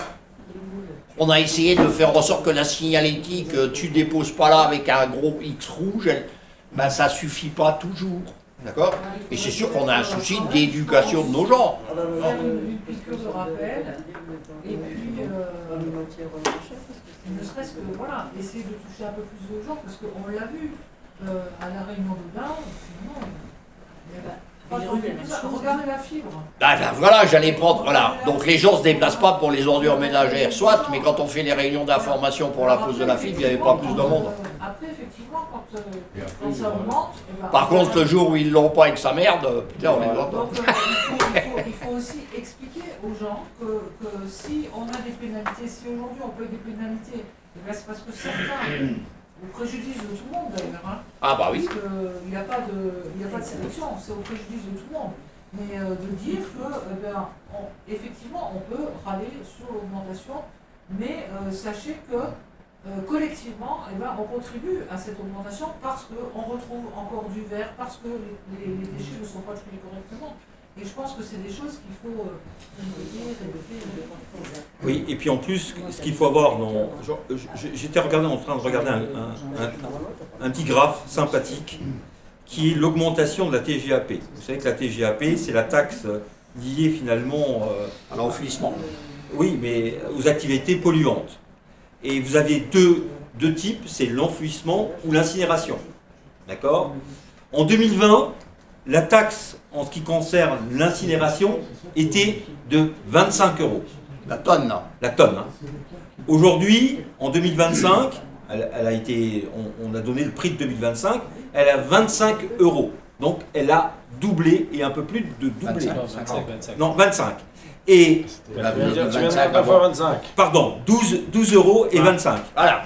Et en ce qui concerne l'enfouissement, on est passé en 2020 de 25 € à 65 €. La tonne. La tonne. Oui, mais ça t'étonne. Non, ça ne m'étonne pas. Ça t'étonne. Je dis que simplement, que quelque part, l'idée générale pour essayer de trouver des bonnes solutions, c'est d'éviter de faire forcément les déchets, d'enfuir, donc d'être en réduction. Je pense que le compostage est une des solutions, qu'aujourd'hui le biodéchet est une solution, parce que derrière, malgré tout, hein, vous savez que pour une tonne de digesta qui va aller donc alimenter une méthanisation, il reste 90% de matière à retraiter. Et c'est d'ailleurs, on fait de l'épandage avec, on refait de l'engrais, donc ça redonne du sens à tout ça. Mais regardez bien, c'est quand même, elle revient d'une façon intelligente et structurante et vertueuse pour pouvoir faire une évolution correcte de nos déchets. Donc moi je pense qu'aujourd'hui, il faut, alors bien entendu, il y aura toujours des mauvais élèves, il y aura des bons élèves, il y aura des très bons élèves. Le problème c'est qu'il faut trouver la bonne solution pour communiquer, et je dis encore une fois, il faut le donner avec le plus et Viviane a redonné de la dimension sur le sujet, informer, rabâcher, redonner, marteler, parce qu'il faut qu'on arrive à trouver maintenant une solution. Ouais, et moi je suis d'accord avec ces paroles, mais dans les actes, qu'est-ce que l'on voit dans les actes? Les réseaux sociaux c'est bien beau, mais il n'y a pas tout le monde qui est dessus. Pour toucher les 29 000 habitants de la population, de l'intercommunalité, comment on fait dans les actes? Parce qu'on a beau dire chaque année on est fataliste, ben on va augmenter peut-être les taxes, mais ça fait 3 ans qu'on en parle de ça, et chaque année ben on reparle d'augmentation. Et dans les actes, qu'est-ce que l'on met en place? Moi je prends l'exemple de l'Italie, où ils sont beaucoup plus en avance sur ces sujets de tri des déchets. C'est 21 réunions publiques faites par les élus. Alors je dis pas, je jette pas la faute sur les élus, mais je veux dire, on sait très bien qu'on n'arrive pas à avoir les gens, mais trouvons des solutions, trouvons une stratégie. Alors au niveau de la commission, pour toucher le plus de monde possible, est-ce qu'on doit faire de la boîte aux lettres? Est-ce qu'on doit revenir sur un système qu'on a abandonné, c'est-à-dire envoyé en même temps que les publicités, parce que ça nous coûtait de l'argent, mais est-ce que le fait de des fois dépenser un petit peu pour avoir de la pédagogie, est-ce que c'est pas la solution aussi qui va nous permettre de ramener un peu plus de marge de manœuvre par rapport à ce coût, quoi. C'est un calcul peut-être à faire si on fait des piqûres de rappel en utilisant les boîtes aux lettres pour toucher le plus de la population. Après, il faut se rendre compte aussi qu'on a une large population qui ne comprend pas le français, quoi, hein. Donc, je rappelle aussi quand même, et je pense qu'il y aura un rapport d'activité, une ambassadrice du tri qui fait un sacré boulot, hein. Au niveau des écoles, mais la dernière fois qu'elle a pu monter un atelier et il y a eu de la pub, on ne peut pas dire qu'elle ait eu beaucoup de monde. Par contre, quand elle va dans les écoles, etc., ça marche bien. au niveau de la communication, il y a des choses qui se font qui ne sont pas sans doute assez efficaces. On peut tenter encore de penser à... Oui. Mais si on réduit le budget communication, ça c'est possible. On se mord la queue. Donc à un moment donné, on s'y retrouve peut-être en remettant des marges de manœuvre sur la communication ou sur des sujets qui sont aussi importants. Et on sait que peut-être si on fait des calculs. Dès demain. Bien. En tout cas, juste pour finir, on a vu comment a évolué la théomie. Je trouve qu'elle a bien évolué. Tant elle était au départ contestable et contestée, tant aujourd'hui les gens se sont appropriés. Je pense qu'il faut un temps nécessaire à l'appropriation de tout nouveau système. Et bien sûr qu'on voudrait qu'instantanément les gens soient capables de comprendre tout ça. Et je pense qu'il faut un peu de temps, je suis désolé, pour des problèmes de langue, de compréhension, des problèmes d'information. Donc je pense que le biodéchet prendra toute sa consistance avec au fil du temps. Voilà. Et dans les scénarios tels qu'on les imagine, la part de l'atomie devrait augmenter. Oui. La part incitative. D'accord? Et à 20%, peut-être qu'on peut porter une incitation sur un pourcentage plus important. Encore faut-il trouver l'équilibre budgétaire.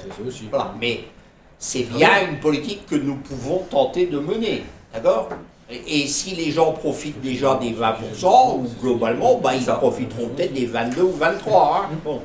Toujours en trouvant un équilibre qui permette de. Je pense que sur la théomie, si on dit que les gens se l'approprient, ça serait bien de faire le rapport entre les chiffres que vous avez et l'augmentation, je pense, des ramassages des services techniques dans chaque commune. Parce que finalement, si on fait le ratio, on verra que la théomie, elle n'a pas été adoptée par tout le monde. Et bien au contraire, c'est plutôt les communes qui ramassent le plus par rapport à avant. Il faut le voir, parce que je pense que les différents services de chaque ville font des ramassages pour aller ramasser tout ce qui était mis au contour, soit des containers, soit des poubelles qui ne sont pas sur la collecte. Donc, mais ça serait bien de faire le ratio. Comme ça, après, on pourra se rendre compte si vraiment l'atomy est efficace ou pas. Dans le tonnage, on est déjà largement au-dessus des espérances. Donc ça prouve bien qu'on... Alors bien entendu, de toute façon, je vais vous expliquer. Hein. À chaque fois qu'on met un produit, quelque chose en place, c'est un peu comme les médicaments. Il y a toujours les effets secondaires. Et ça, c'est l'effet secondaire. Et je suis d'accord que ça irrite les collectivités, parce que forcément les communes ont ces irritants. Mais je veux dire que globalement, si on laisse simplement que ça comme constat, je trouve que c'est un peu...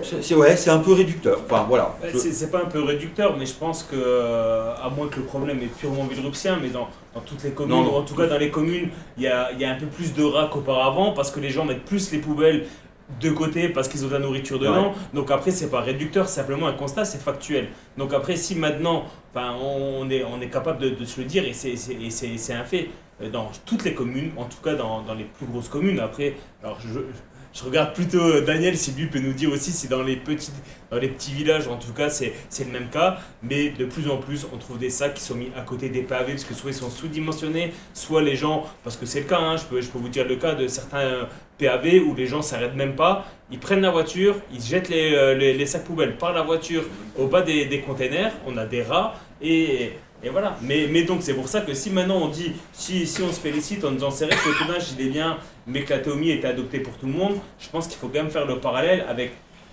les effets secondaires. C'est l'atomy qui amène ça. C'est pas l'atomy qui amène ça.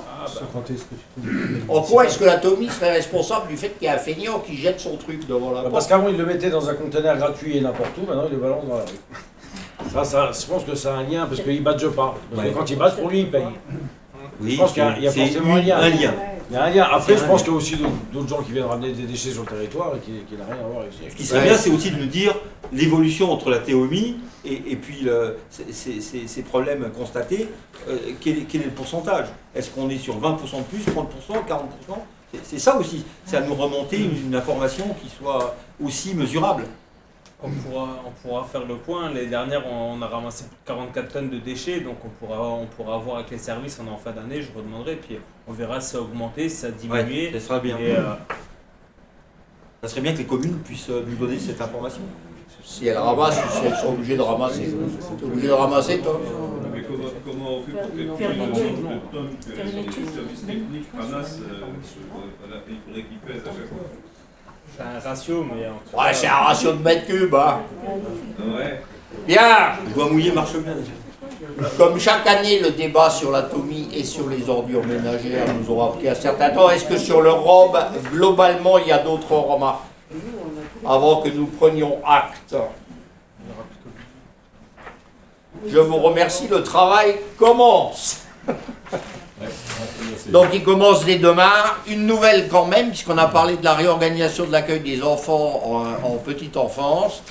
Nous avons eu l'information hier ou avant-hier que la CAF financerait, tel que nous l'espérions, 60% de la crèche de Cortebonne. Donc par rapport à nos prévisions budgétaires, etc., nous sommes dedans, profitons-en, ça ne durera peut-être pas, mais je pense que là on peut à la fois remercier les services, la qualité du dossier qui a été déposé, et je le dirais aussi des bonnes relations que nous entretenons avec les deux CAF, d'accord, qui elles sont capables de se mettre assises à la même table. Voilà. Nous en avons terminé avec le ROB. Bien écoutez, quelque part on a parlé de trésorerie tout à l'heure. Voilà, et donc nous allons vous proposer une ouverture d'une ligne de trésorerie, sachant, Claude, que quand on ouvre une ligne de trésorerie, elle ne sert qu'à payer avant que la recette ne soit là. Absolument. Je vous laisse ça. Et on est bien d'accord que cette ligne de trésorerie, encore une fois, n'est pas une espèce de manipulation pour avoir des crédits. C'est simplement aujourd'hui, entre les recettes qui tardent à arriver et puis vous avez vu notre fonds de roulement qui est très limité, et c'est pour ça d'ailleurs qu'on a besoin de recourir à cette ligne de trésorerie, parce qu'il est plus simple à une banque de négocier un taux lorsque vous avez une ligne de trésorerie, plutôt que d'aller chercher les agios par rapport à un découvert. Donc encore une fois, c'est quelque chose on a anticipé avec Sébastien, qui me semble sain, mais je pense qu'elle est pratiquée par un certain nombre de communes. Parce qu'encore une fois, quand on fait des investissements, eh ben, on se retrouve forcément avec des décalages de rentrée d'argent et surtout de subventions. Et maintenant un peu moins la TVA parce que forcément elle est devenue plus rapide, mais c'est quand même un problème lié à un problème de fonds de roulement qui est trop court. Bon, et elle est faite dans des conditions qui me paraissent tout à fait correctes, hein, usage, non-usage, etc. C'est quelque chose de très classique. Elle est bordée. Et elle est bordée. Des questions à propos de cette ligne de trésorerie? Le montant, il était calculé comment? C'est parce que si c'est une évaluation, on a pris un montant pour mettre un montant. Sébastien? En général, c'est un quatrième des recettes réelles de fonctionnement. Mais c'est vrai que j'ai pas recalculé le montant. Il devrait être aujourd'hui devrait être plus élevé, mais je suis reparti sur 1 million d'euros parce que pour l'instant ça suffit. Voilà. Oui. Par rapport à ça. Je préfère qu'on revoie plus tard, mais pour l'instant, gérant le. Là aujourd'hui on est en encours, on est à 0 dessus. J'ai remboursé ce matin les 400 000 euros qui restaient, donc pour l'instant ça suffit quoi. Il y a des questions. Cette ligne de trésorerie. Quel est le taux? Bah, il est dans la Il est dans la libération, je peux te le donner. Frais de dossier, il n'y a pas de. Ah oui, il n'y a pas de taux. Il n'y a pas de taux. Alors, La décaisse. c'est la caisse d'épargne pour un montant d'1 million, intérêt trimestriel, index, marge sur l'index plus 0,60, une commission de non-utilisation à 0,10% de la différence entre le montant et l'encours, durée maximum 1 an, frais de dossier 0,10% de l'encours, conditions de déblocage et de remboursement des fonds, 61 jours. Oh là, alors là vous me traduisez. On était à 3. Combien? On avait un taux. En fait, c'est un taux variable, c'est un taux jour le jour. Donc c'est. L'index Esther floré à 0%. Ça veut dire que ça coûte si on ne l'utilise pas.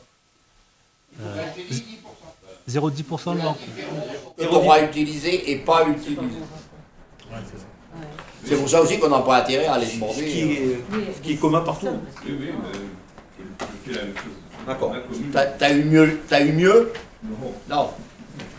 Voilà les conditions. Ah oui, c'est J plus 1, c'est pas J plus 61. Ah d'accord, donc ce n'est pas normal que j'ai eu quelques difficultés de lecture. Bien, je vous propose de passer au vote. Qui s'abstient? Monsieur Guillotin. Qui est contre? Je vous remercie. Une bonne nouvelle, et je vais présenter le point. Je vous propose de signer une convention avec Moselle Fibre qui nous assure le retour financier tel qu'il est prévu depuis le départ pour Moselle Fibre. C'est-à-dire que chaque prise qui a été posée sur le territoire ramène de l'argent à Moselle Fibre.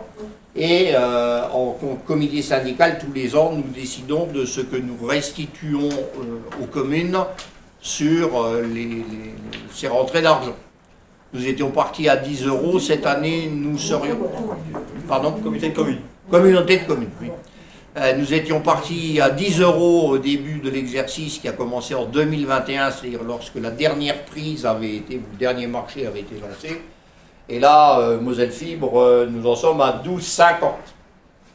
Donc je vous demande l'autorisation de percevoir ces 12,50, sachant que dans cette convention, nous avons obligation de relayer la publicité de Moselle Fibre, de ses obligations, etc. Mais voilà. 12,50 € pour sac de tête, hein, 5 000 et quelques prises, c'est quand même un retour d'environ 60-65 000 euros, ce qui nous permet de, comment je vais dire, de réduire l'annuité de remboursement. Je rappelle qu'on a, dans notre encours de dette, il y a quand même 400 € la prise pour 5 000 prises. D'accord? C'est pas tout à fait neutre. Donc ce retour sur investissement, je pense que d'ici les 2 ou 3 ans qui viennent, on devrait arriver à quelque chose qui est de l'ordre de 14 €, voire 15. Je ne pense pas qu'on ira au-dessus, parce que je vous rappelle aussi que Moselle Fibre investit dans les usages, et que ce sont des usages mutualisés dont tous les intercos peuvent bénéficier. M'autorisez-vous à aller récupérer 12,50 € par prise? Des oppositions? Des abstentions? Je vous remercie. Sébastien, nous avions déjà abordé le projet Xborg, nous avons quelques informations supplémentaires qui nous permettent éventuellement de remettre une délibération au vote. C'est ça. Donc au dernier conseil communautaire, on a parlé d'un accord de principe sur l'engagement. Et aujourd'hui, on va parler d'un engagement justement sur l'infrastructure cyclable entre Boulanges et Rumelange. Donc on a affiné les chiffres. Et les chiffres sont bien en dessous de ce qui avait été présenté ou ce qui avait été dit à l'oral dans la précipitation la fois précédente. Donc aujourd'hui, sur un total aux alentours de 3 700 000, il restera à charge pour la CCPHVA 274 597,20 €. Parce qu'à savoir que la CCPHVA n'a pas la compétence voirie et elle va s'occuper de faire, si vous voulez, entre les entrées de ville. Et il y a déjà des projets qui sont en route et comme il y a une autre EPCI qui est sur le projet, ça incombera aussi à Porte-de-France. Donc voilà, le rapport dans le cadre d'un projet structurant tel que celui-ci porté par le GECT ALZ Belval et tenant compte de la teneur des échanges lors du précédent conseil communautaire en date du 24 septembre 2024, portant sur l'accord de principe pour le projet Xborg, il est essentiel d'obtenir l'unanimité des parties prenantes. C'est pourquoi, à l'issue du conseil, nous nous sommes rapprochés avec le GCT de la commune de Boulanges afin d'éclairer certains points apparaissant bloquants. Les échanges ont permis de lever les difficultés et ont apporté de nouvelles données mettant notamment à jour le coût prévisionnel du projet. Aujourd'hui, il vous est proposé d'acter l'engagement sur ce projet, permettant ainsi au GCT de déposer le dossier pour bénéficier du financement Interreg.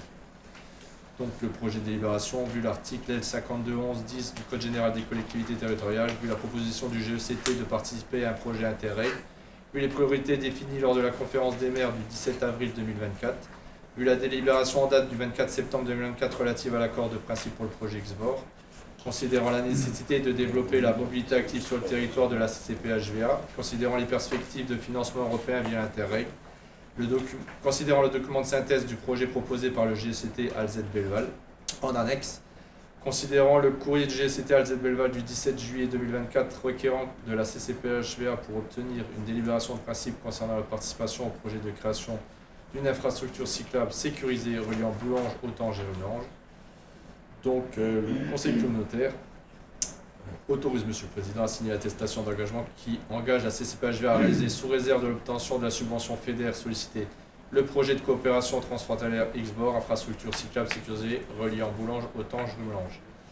Donc est-ce qu'il y a des questions par rapport au projet Xborg par rapport à la fois précédente? Savoir qu'on a vu donc la commune de Boulanges et les éclaircissements ont été faits. Juste une petite remarque, la Tombale du GECT a contacté Schitz de Tressorges, parce qu'il y a une portion qui devrait se faire sur Tressorges. Évidemment, l'Interco prend en charge, je parle de la commune de Candio, prend la partie extérieure, mais Schitz ne prendra pas la partie intérieure. Mais Schitz a déjà des pistes cyclables chez lui, d'accord?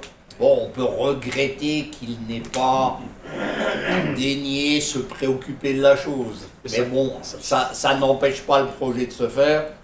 Peut-être les prochaines municipalités, en tout cas les relations avec Porte-de-France, concernant l'ensemble du projet qui va devenir Val-de-Fensch, cette interconnexion, elle est dedans.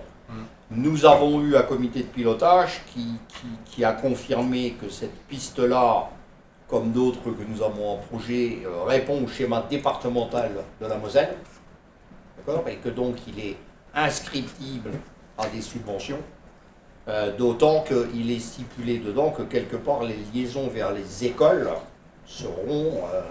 voilà. Donc la dernière fois on avait eu une unanimité moins, donc nous allons resoumettre au vote qui est contre. J'avais juste une remarque plutôt. J'ai participé il y a quelque temps à un comité technique du SMUTU et il a été stipulé que le SMUTU bénéficie d'une enveloppe de 1,8 million pour les pistes cyclables sur 5 ans. Et donc la commune de Boulanges et celle d'Autange, étant membre du SMUTU, il y a possibilité, je pense, d'aller chercher des fonds au niveau du SMITU. Enfin, Et des nous fonds n'y au- manquerons pas. Alors là, c'est 274 597 au maximum. Il peut encore avoir des subventions du département, de la région, Et en tout cas pour la CCPH et pour les villes. charge du SMITU si toutefois le dossier est recevable. Hein. C'est-à-dire on est bien là, seulement dans le projet et la subvention interreg, libre à nous d'aller chercher encore une partie des Et 270 donc 000 qui manquent. en dernière réunion justement, on a amené cette information à Nathan du GECT. D'accord. Et Et il a pris contact avec le alors ministre. aujourd'hui, pour l'instant, Mais il faut le déjà- fera, il est sérieux. il faut déjà acter l'engagement et ensuite va se passer la phase où il va falloir aller chercher encore plus de subventions. Le préfet a dit que s'il y avait du fonds vert, quelque part, c'était quelque chose qui était éligible. Enfin, le fonds vert, Claudie l'a dit, hein, de milliard à milliard. Bon, ben, s'il y avait possibilité de 100 000, il n'y aura peut-être que 50, mais ce sera toujours ça de prix. Ok. Alors on va remettre au vote. Qui est contre? Qui s'abstient? Donc c'est à l'unanimité. Merci.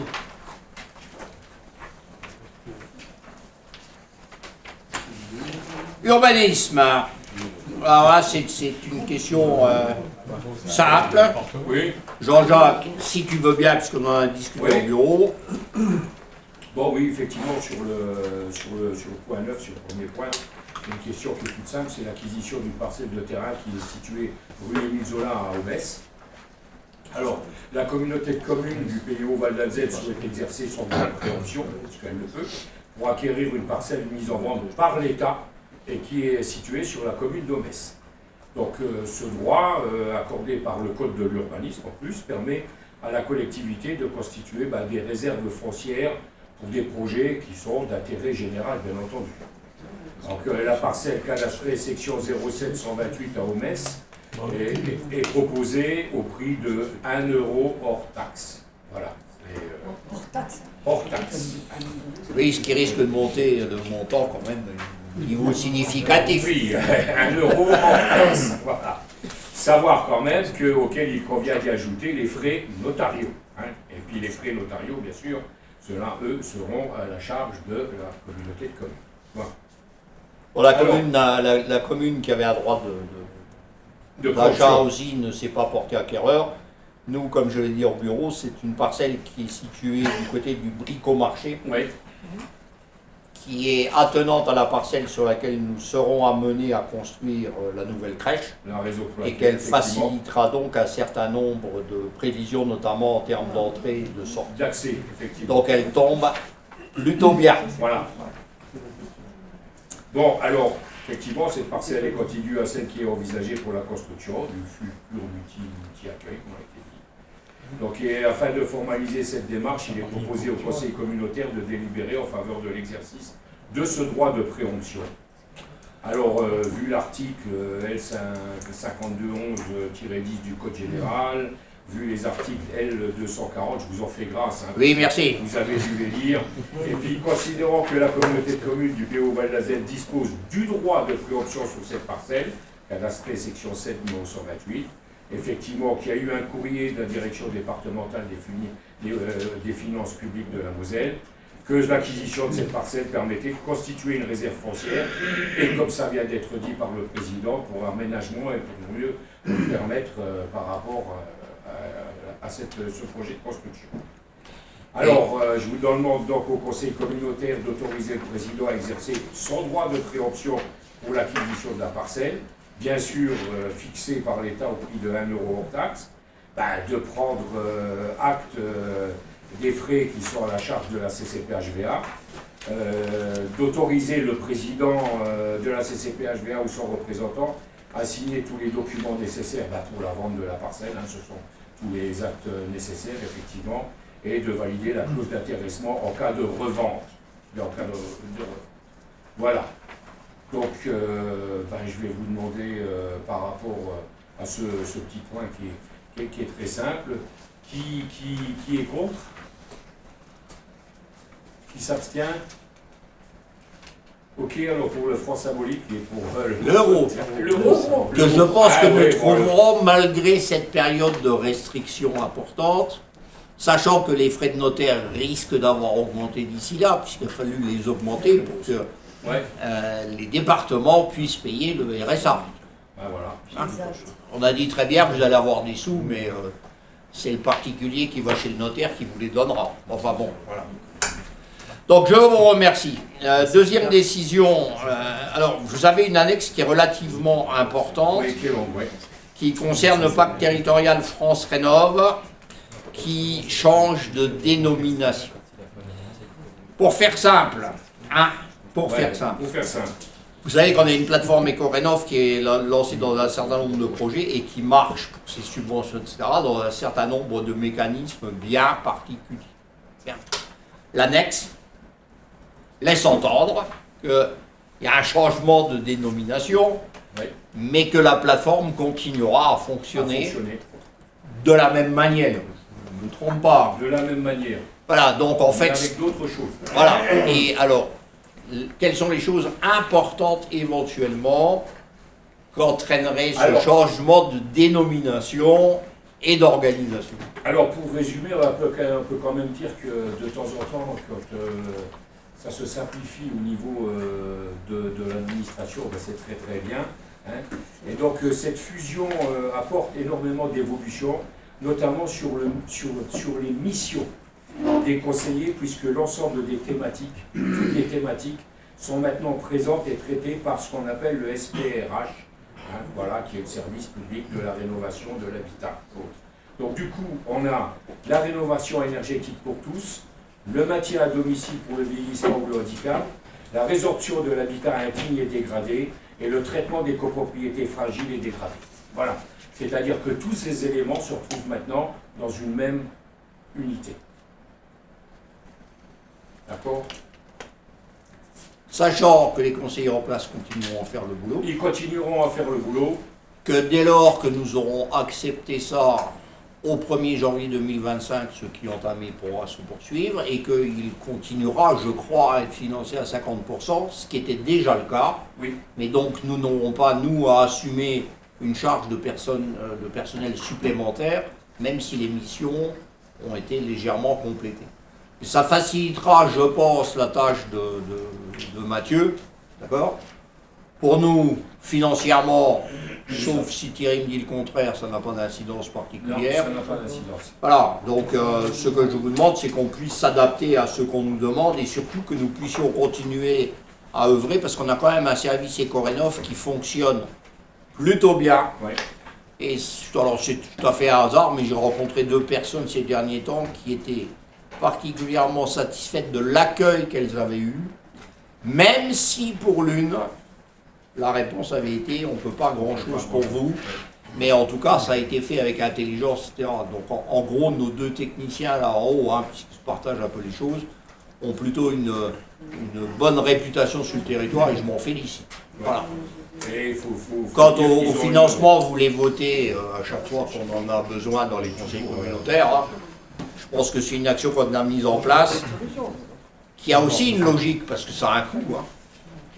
C'est bien un coût. On décide de dépenser de l'argent pour, mais sur notre territoire, il me semble que c'est une nécessité. M'autorisez-vous à, qui s'abstient, qui est contre, je vous remercie. Culture, pardon, oui. Oui, j'en profiterai juste pour, puisqu'on est sur ce domaine-là, de faire juste un petit rappel concernant le permis de louer, la formation au logiciel 18, 19, 20, les visites restent à charge de vous, comme ça, reprenez bien tous contact avec Mathieu et puis Eric pour, suite au dernier message qu'il a envoyé par rapport à toutes ces mises en route, puisque ça démarrera bien effectivement le 15 janvier. Ouais, nous essayons de tenir les délais pour que ce que nous avons annoncé aux maires et aux habitants des communes puisse être effectif à la date souhaitée. Bien, demande de subvention à l'association La Jungle d'Omès. Alors pour resituer un peu, puisque ça pourrait peut-être poser quelques questions, ce projet est un projet qui a été retenu en 2022 dans le cadre de H 2022, capitale européenne de la culture. À ce titre, il y a un dossier de subvention qui a été déposé et qui a été agréé par l'ensemble, que ce soit la DRAC, la région et les financements de H 2022. D'accord ? Et sauf erreur et hors de tête, c'est un projet qui devait tourner aux alentours de 30 000 €, et donc qui a été financé. S'il a été financé, c'est bien que ce soit l'IME, la Jungle ou la Brute, d'ailleurs, qui était l'un des auteurs, enfin l'un des participants, avait des activités reconnues. En 2024, au budget, on a voté un budget culture dans lequel ces 6 000 € étaient déjà intégrés. Nous n'avons pas pris la délibération qui nous permette de les donner. D'accord ? Et vous connaissez notre trésorière. Bien. Donc ce que je demande ce soir, c'est tout simplement de nous autoriser à payer ces 6 000 € qui ont déjà été au budget 2024. Certains se souviennent sans doute d'avoir reçu ce coffret. En tout cas, il a été distribué à un certain nombre d'acteurs ou d'élus. C'est le résultat de l'ensemble du boulot qui a été fait, sachant que donc, les élèves de l'IME ont quand même, après avoir répété, alors moi j'ai assisté à des répétitions, j'aime autant vous dire qu'ils se sont explosés au niveau du rock à très haut niveau. Ils ont fait un spectacle à l'Arche. Pour ceux qui ont un lecteur de cassette, tu l'as vu, putain, on ne peut pas dire les mômes, hein, franchement. Bon. Ils ont fait une cassette, bien, mais sachez qu'il y aura un CD, parce que tout le monde ne collectionne pas les lecteurs de cassettes.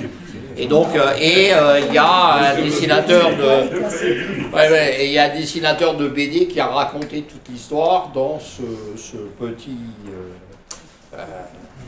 C'est une forme de manga, mais qui se lit. Voilà.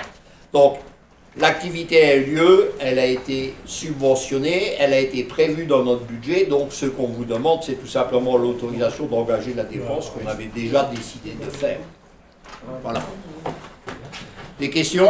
Oui, moi j'ai juste une remarque par rapport à cette attribution. Ce n'est pas sur le fond que je vais discuter, hein. Bien sûr que l'inclusion en France, il serait temps, et je félicite justement l'IME Domes et les différents acteurs qui font les choses dans ce sens, hein, parce que la France est un pays qui est très en retard sur ce sujet, donc j'en félicite tous ces acteurs. Mais moi, ce qui me dérange, en fait, c'est dans le terme de la délibération, donc comment elle est écrite, l'association La Jungle Domes, c'est pour ça que j'ai demandé des précisions. Cette semaine, hein, parce que je m'excuse de travailler le reste de la semaine, mais le dossier de délibération, on l'a reçu que mardi dernier. Donc, j'ai pas eu le temps de regarder. Et l'association de La Jungle Domes, donc c'est marqué à but non lucratif, mais est-ce que c'est une association ou est-ce que c'est un groupe de musique comme j'ai pu trouver?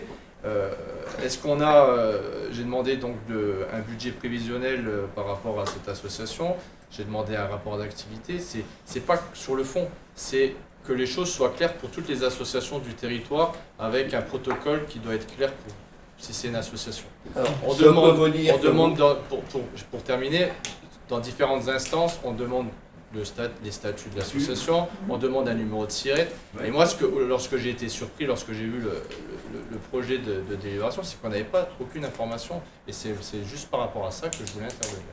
Donc, ces informations sont disponibles chez Eric Belkirat, sachant que c'est bien un dossier qui a été instruit au niveau de H 2022. Il a été porté par la CCPHVA en collaboration justement avec ces associations-là. La CCPHVA a accompagné ces associations et donc des subventions sont tombées de la part de la DRAC, de l'ARS et du conseil régional pour le même projet. Hein, d'ailleurs, je te les ai montrés là, Sylvain, qui sont supérieures à la somme qu'on avait prévue. C'est-à-dire qu'on a eu 9 500 € de subventions pour ce projet en collaboration justement avec l'association La Jungle, avec le collectif Brut et l'IME Domes. Donc pour faire un projet, il faut un public, d'accord, le coût du projet, ainsi de suite, et les choses sont instruites de cette manière-là.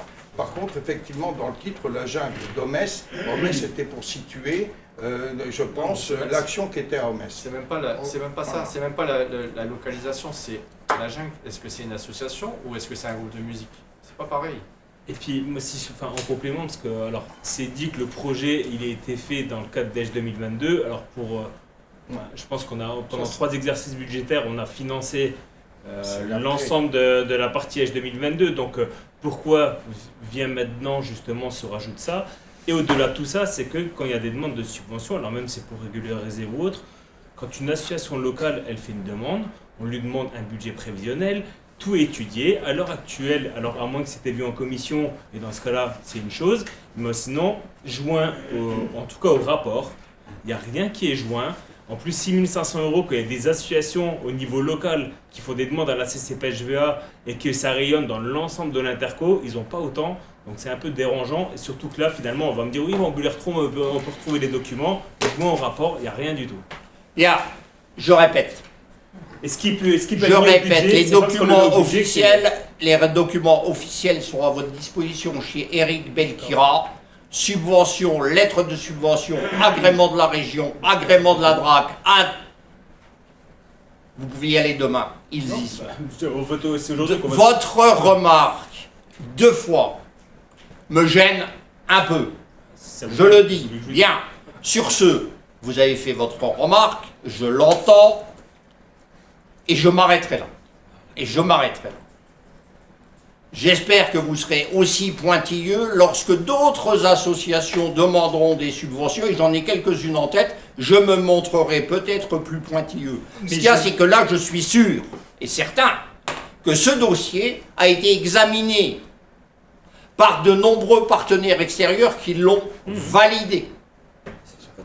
D'accord? Nous avons les tableaux, les demandes de subventions. Bien. Donc vous demandez des choses qui ne relèvent pas d'une association locale qui demande une subvention, mais qui relèvent d'un programme qui s'appelle EDGE 2022, Capitale européenne de la culture. Avec un comité qui a décidé des subventions en se basant sur des critères qui lui appartenaient. Nous étions chefs de file à l'époque sur ce projet, puisqu'il y avait cette volonté d'intégration. Pour le reste, nous n'avons pas été les seuls à décider que. Et donc, les documents qu'on tient à votre disposition, et il y a notamment toute une plaquette de présentation du projet qui, en son temps, en fait partie des comités techniques. Sur ce, nous allons passer au vote. Non, mais c'est simplement parce que...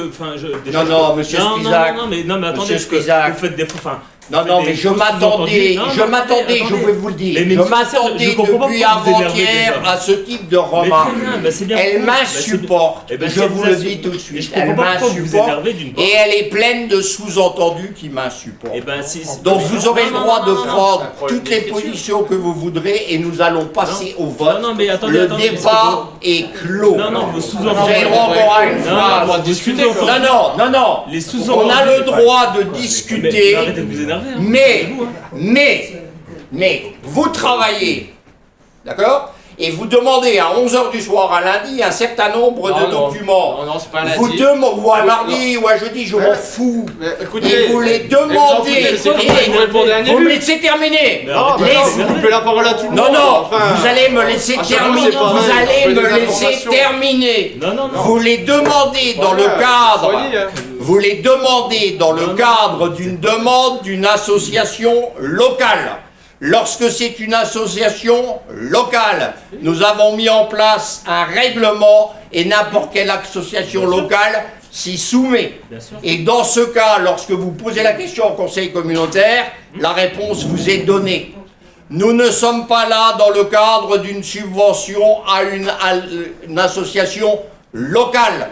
Nous sommes dans le cadre d'un projet EDGE 2022 soumis à d'autres règlements. Je vous donne les pièces officielles dont nous disposons. Elles ne vous suffisent pas. Parfait. Nous allons voter. Et ne mélangez pas, donc ne recommencez pas à... Vous parlez, vous aviez dit... Non, ça ne prête pas à confusion. Quand vous lisez le titre, attribution de subvention et d'association. On a posé une question, je pensais que EDGE 2022, on l'avait financé. Vous pensiez?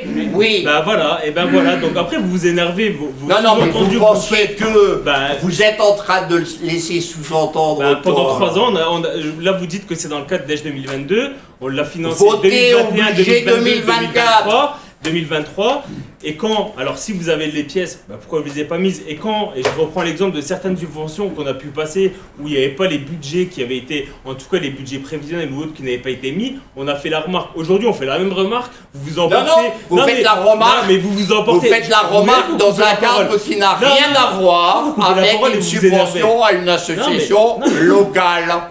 Je répète. Lorsqu'on lit le titre, on ne le sait pas, tout ce que on demande des informations, si on lit le titre... Je vous les donne et vous discutez quand même. Mais bien sûr. Non, mais c'était parce que pourquoi il ne faut pas annexer toutes les informations? Donc nous passons au vote. Très bien, très bien. Qui est contre? Qui s'abstient? Sur la forme. Combien, s'il vous plaît? Thierry, vous comptez? Est-ce que c'est Villerupt majorité ou pas? Oui, Villerupt majorité. Non, c'est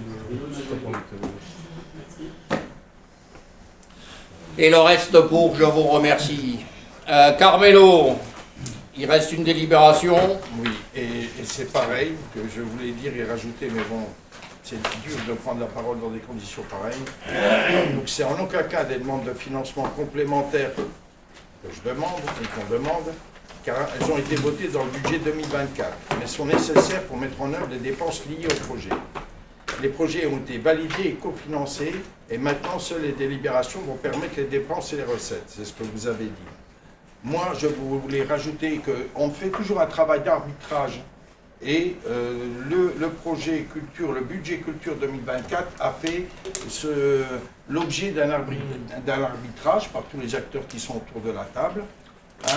On a voté le budget, effectivement. Il y a des budgets qui concernent les conventions, du moins les associations conventionnées, et celles-là, on ne les passe pas aux délibérations. Par contre, il y a des projets ponctuels.